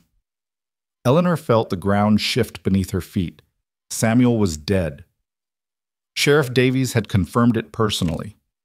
What could his estate possibly want with her now more than a year after his death? "Mr. Morrison is dead," Caleb said flatly. "His claims against my wife died with him. We have legal documentation to that effect." "Indeed you do," Whitmore agreed pleasantly. "But I'm not here about any debts or claims. I'm here about a murder." The word dropped into the silence like a stone into still water, sending ripples of shock through the assembled families. Eleanor felt her knees go weak, but she forced herself to remain standing. "What murder?" she managed to ask. "Why the murder of Thomas Mayfield?" "Of course," Whitmore replied. His pale eyes fixed on Eleanor's face like a predator watching prey. "My client has reason to believe that Mr. Mayfield's death was not the result of natural causes, as originally reported. New evidence has come to light suggesting that he was in fact poisoned by his loving wife." The accusation hit Eleanor like a physical blow. Around the room, she could hear the sharp intake of breath from parents who had come to trust and respect her, could see the doubt already beginning to bloom in some of their eyes. "That's ridiculous," Caleb said, his voice dangerously quiet. "Thomas Mayfield died of pneumonia. There was a doctor's certificate, a proper burial. Eleanor was nowhere near him when he died." "Ah, but poison can be administered weeks before death occurs," Whitmore said with the air of someone delivering fascinating scientific information. "Particularly certain botanical toxins that accumulate in the system over time. And Mrs. Mrs. Boone did have access to her husband's food and drink right up until she disappeared so suddenly after his funeral." Eleanor found her voice, though it came out rougher than she intended. "You're lying. Thomas died of pneumonia. I would never—" "Of course you would say that," Whitmore interrupted smoothly. "But fortunately, justice doesn't depend solely on the word of the accused. I have here a warrant for your arrest signed by a judge in Pennsylvania and validated by the territorial court in Cheyenne." He pulled a folded document from his coat with a flourish, and Eleanor felt the walls of her new life beginning to crumble around her. This couldn't be happening. Not now. Not when she'd finally found peace and purpose and a place in the world where she belonged. But even as despair threatened to overwhelm her, she felt something else rising within her, the same iron strength that had carried her through Samuel's threats through the winter, that had nearly killed Caleb through every challenge life had thrown at her since leaving Pennsylvania. She was not the same broken woman who had fled from one man's cruelty only to face another's obsession. She was Eleanor Boone, teacher and mother and survivor, and she would not go quietly into whatever web of lies this man was spinning. "Let me see that warrant," she said, extending her hand with rock-steady confidence. Whitmore hesitated for just a moment, long enough for Eleanor to realize that something about this entire situation was wrong. A real warrant would be served by a real lawman, not delivered by a private attorney with soft hands and expensive clothes. And the timing was suspicious too, coming just as their school was becoming successful, just as they were building something important in their community. "I think not," Whitmore said finally. "The warrant will be presented to the proper authorities when Mrs. Boone is in custody." "And who exactly are you planning to turn her over to?" Caleb asked, his hand now openly resting on his gun. "Because I don't see any law enforcement officers with you." "I'm fully authorized to take Mrs. Boone into custody and transport her back to Pennsylvania for trial," Whitmore replied, though his confidence seemed to be wavering slightly under Caleb's steady stare. "Authorized by whom?" demanded a new voice from the back of the room. Everyone turned to see Judge Patterson pushing through the crowd, his weathered face grim with determination. "Because as the territorial magistrate for this district, I'd be very interested to see those authorization papers." Eleanor could have wept with relief at the sight of the older man. Judge Patterson had officiated at their marriage, had been a friend and supporter of their school, and most importantly, he knew the law better than anyone within 100 miles. Whitmore's pale eyes flicked nervously between Judge Patterson and Caleb, clearly calculating his odds. "Judge Patterson, how convenient. I'm sure we can work out the proper jurisdictional issues. The only issue here is whether you're carrying valid legal documents or whether you're attempting to kidnap a respectable woman under false pretenses," Judge Patterson interrupted coldly. "So let's see this warrant you claim to have." For a long moment, Whitmore seemed to wrestle with his options. Then, apparently deciding that discretion was the better part of valor, he tucked the document back into his coat. "I can see that this community is protective of Mrs. Boone," he said with a thin smile. "Perhaps it would be better to allow the proper authorities to handle this matter. I'll be in touch with the Territorial Marshal's office in the morning." "You do that," Judge Patterson said evenly, "and I'll be sending a telegram to Pennsylvania to verify the authenticity of your claims. Should be interesting to see what we find out." Whitmore turned to leave but paused at the door to look back at Eleanor. "This isn't over, Mrs. Boone. Justice may be delayed, but it won't be denied.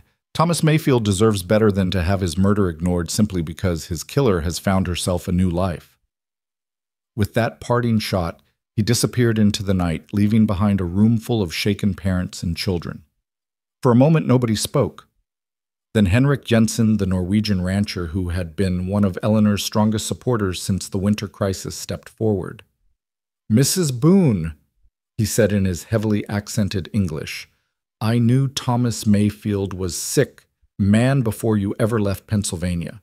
My cousin Eric wrote letters about it, how bad he was coughing, how weak he became. No poison killed that man. Bad lungs killed him, same as nearly killed your husband last winter." One by one, other parents stepped forward to voice their support. They spoke of Eleanor's character, her dedication to their children, the way she'd proven herself over and over again since arriving in Wyoming. By the time the evening ended, it was clear that whatever Nathan Whitmore's game was, he would find no allies in the Willow Valley community. But as Eleanor and Caleb walked home through the crisp October night, Daniel sleeping peacefully in Eleanor's arms, both of them knew that the threat was far from over.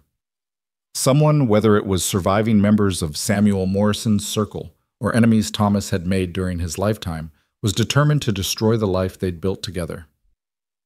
"We'll fight this," Caleb said quietly as they reached their porch. "Whatever it takes, however long it takes, we'll fight this thing, and we'll win." Eleanor shifted Daniel to her shoulder and looked up at the star-filled sky that stretched endlessly over their valley. "I know we will," she said with quiet certainty, "because we're not just fighting for ourselves anymore. We're fighting for our son, for our students, for everyone who believes that people can change, can grow, can become better than they were." The weeks that followed were tense with waiting and uncertainty. Judge Patterson's telegram to Pennsylvania revealed that there was indeed an investigation into Thomas Mayfield's death, but that the new evidence Whitmore had mentioned was entirely circumstantial gossip and speculation rather than facts. More disturbing was the revelation that Nathan Whitmore was not in fact working for Thomas's estate, but had been hired by a consortium of creditors who hoped to recover money Thomas had owed them by proving Eleanor had murdered him and thus forfeited any claim to widowhood protections. "It's about money," Judge Patterson explained during one of his visits to the ranch. "It's always about money with men like this. They think if they can prove you murdered Thomas, they can seize whatever assets he left behind and come after you for the rest." "But Thomas left nothing but debts," Eleanor protested. "I told you that from the beginning." "Ah, but you left Pennsylvania and came into a marriage with property by, the judge pointed out. "In their minds, anything you have now should be available to satisfy Thomas's debts if you're proven to be a murderess." The legal complexities were maddening, but what hurt Eleanor most was the shadow the accusations cast over their school and their standing in the community. Although most of their neighbors remained supportive, some parents began keeping their children home, unwilling to risk association with a woman who might be a poisoner. It was during this difficult period that Eleanor received an unexpected visitor. She was working in the garden behind the house, trying to harvest the last of the autumn vegetables before the first hard frost, when a woman's voice called out from the front yard. "Mrs. Boone, Mrs. Eleanor Boone." Eleanor straightened, brushing dirt from her hands as she walked around to the front of the house. A small elderly woman stood beside a travel-worn buggy, her gray hair neatly pinned beneath a modest hat, and her dark dress speaking of mourning or respectability or both. "I'm Eleanor Boone," Eleanor said, cautiously aware that visitors these days might bring unwelcome news. "My name is Martha Kellerman," the woman said, approaching with the determined stride of someone who had traveled a long way for an important purpose. "I was Thomas Mayfield's neighbor in Pennsylvania. I've come to tell you the truth about how your husband died." Eleanor felt her heart skip a beat. "The truth?" Martha Kellerman nodded grimly. "I was there when he passed child, helped lay him out and prepare him for burial, and I can tell you for certain that Thomas Mayfield died of lung fever just as natural as the sunrise. But more than that, I can tell you who really killed him, if anyone did." "What do you mean?" The older woman's expression darkened. "I mean that Thomas Mayfield killed himself slowly and surely with drink and gambling and the kind of reckless living that would destroy any man's constitution. And I mean that the people trying to pin his death on you are the same ones who enabled his destruction, who lent him money he couldn't repay and encouraged his vices because it profited them." Martha Kellerman had brought more than just testimony. She'd brought documents. Letters from Thomas's doctor detailing his declining health statements from neighbors who had witnessed his deteriorating condition, and most importantly, a confession of sorts that Thomas had written during his final illness, acknowledging his debts and apologizing for the way he'd treated Eleanor.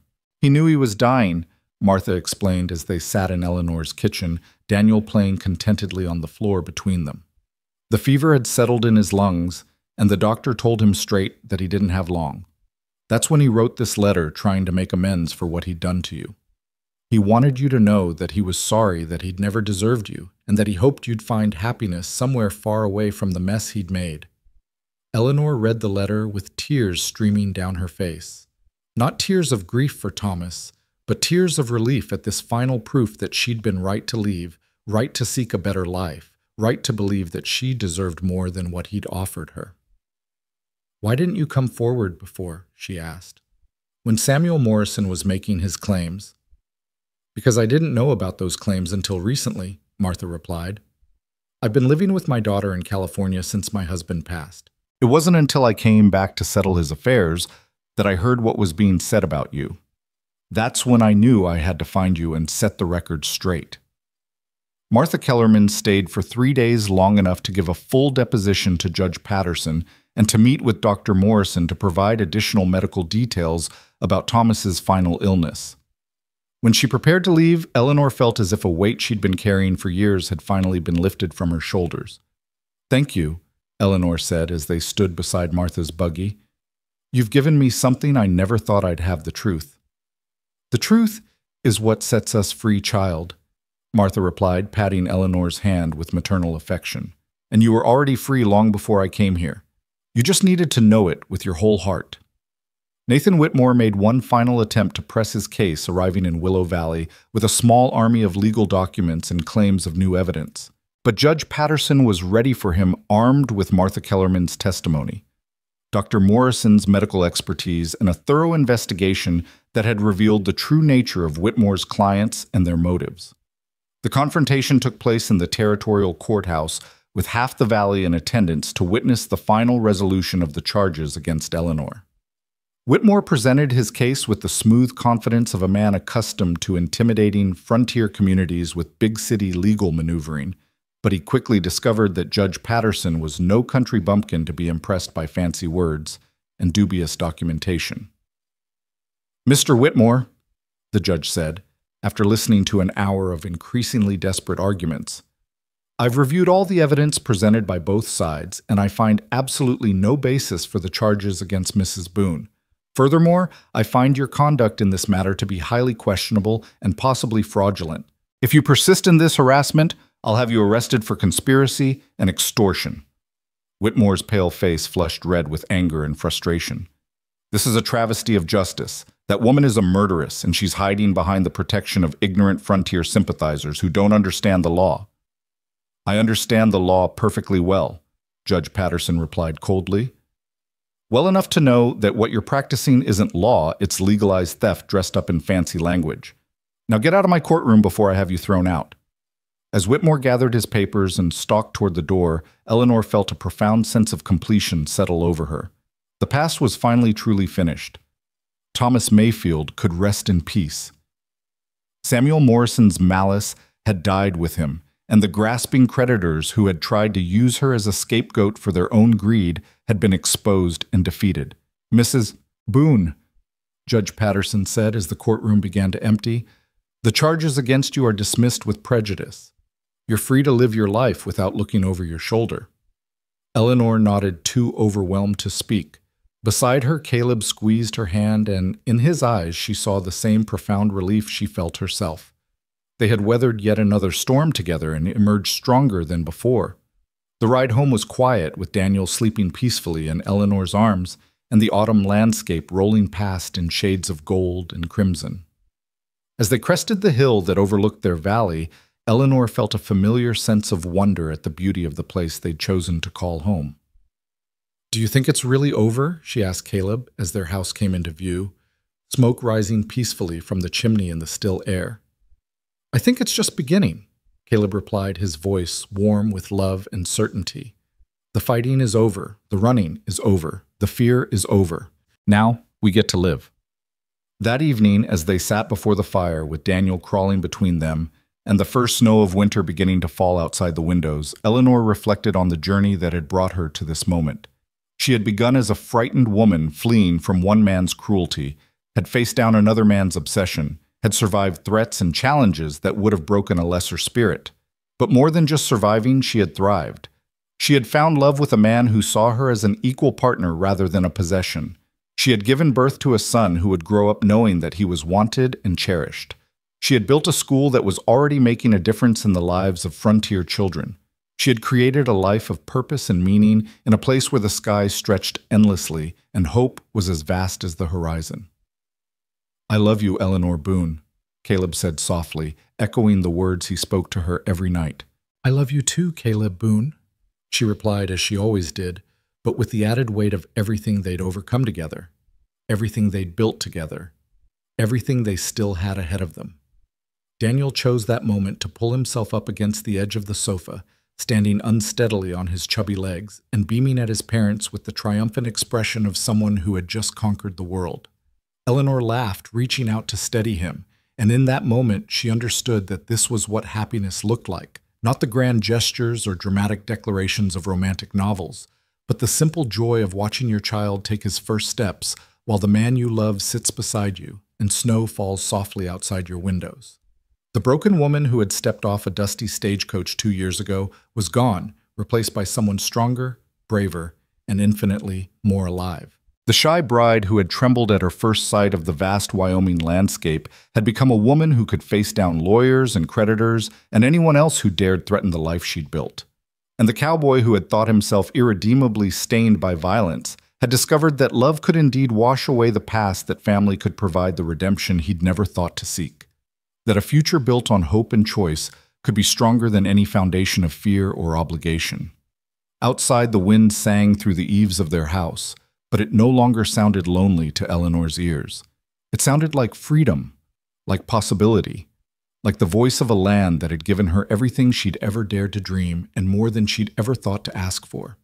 Winter would come and go as winters always did. Spring would return with its promise of new life and fresh beginnings. Their son would grow tall and strong, would perhaps attend the school his parents had built, would carry forward the legacy of courage and determination they were creating together.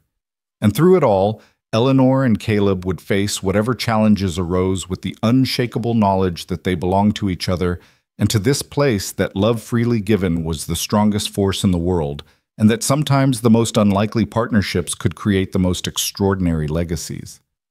The fire crackled and danced, painting golden shadows on the walls of their home, and in the distance, beneath the vast canopy of Wyoming stars, their life together stretched ahead like an endless prairie full of possibilities, rich with promise and boundless as the sky above.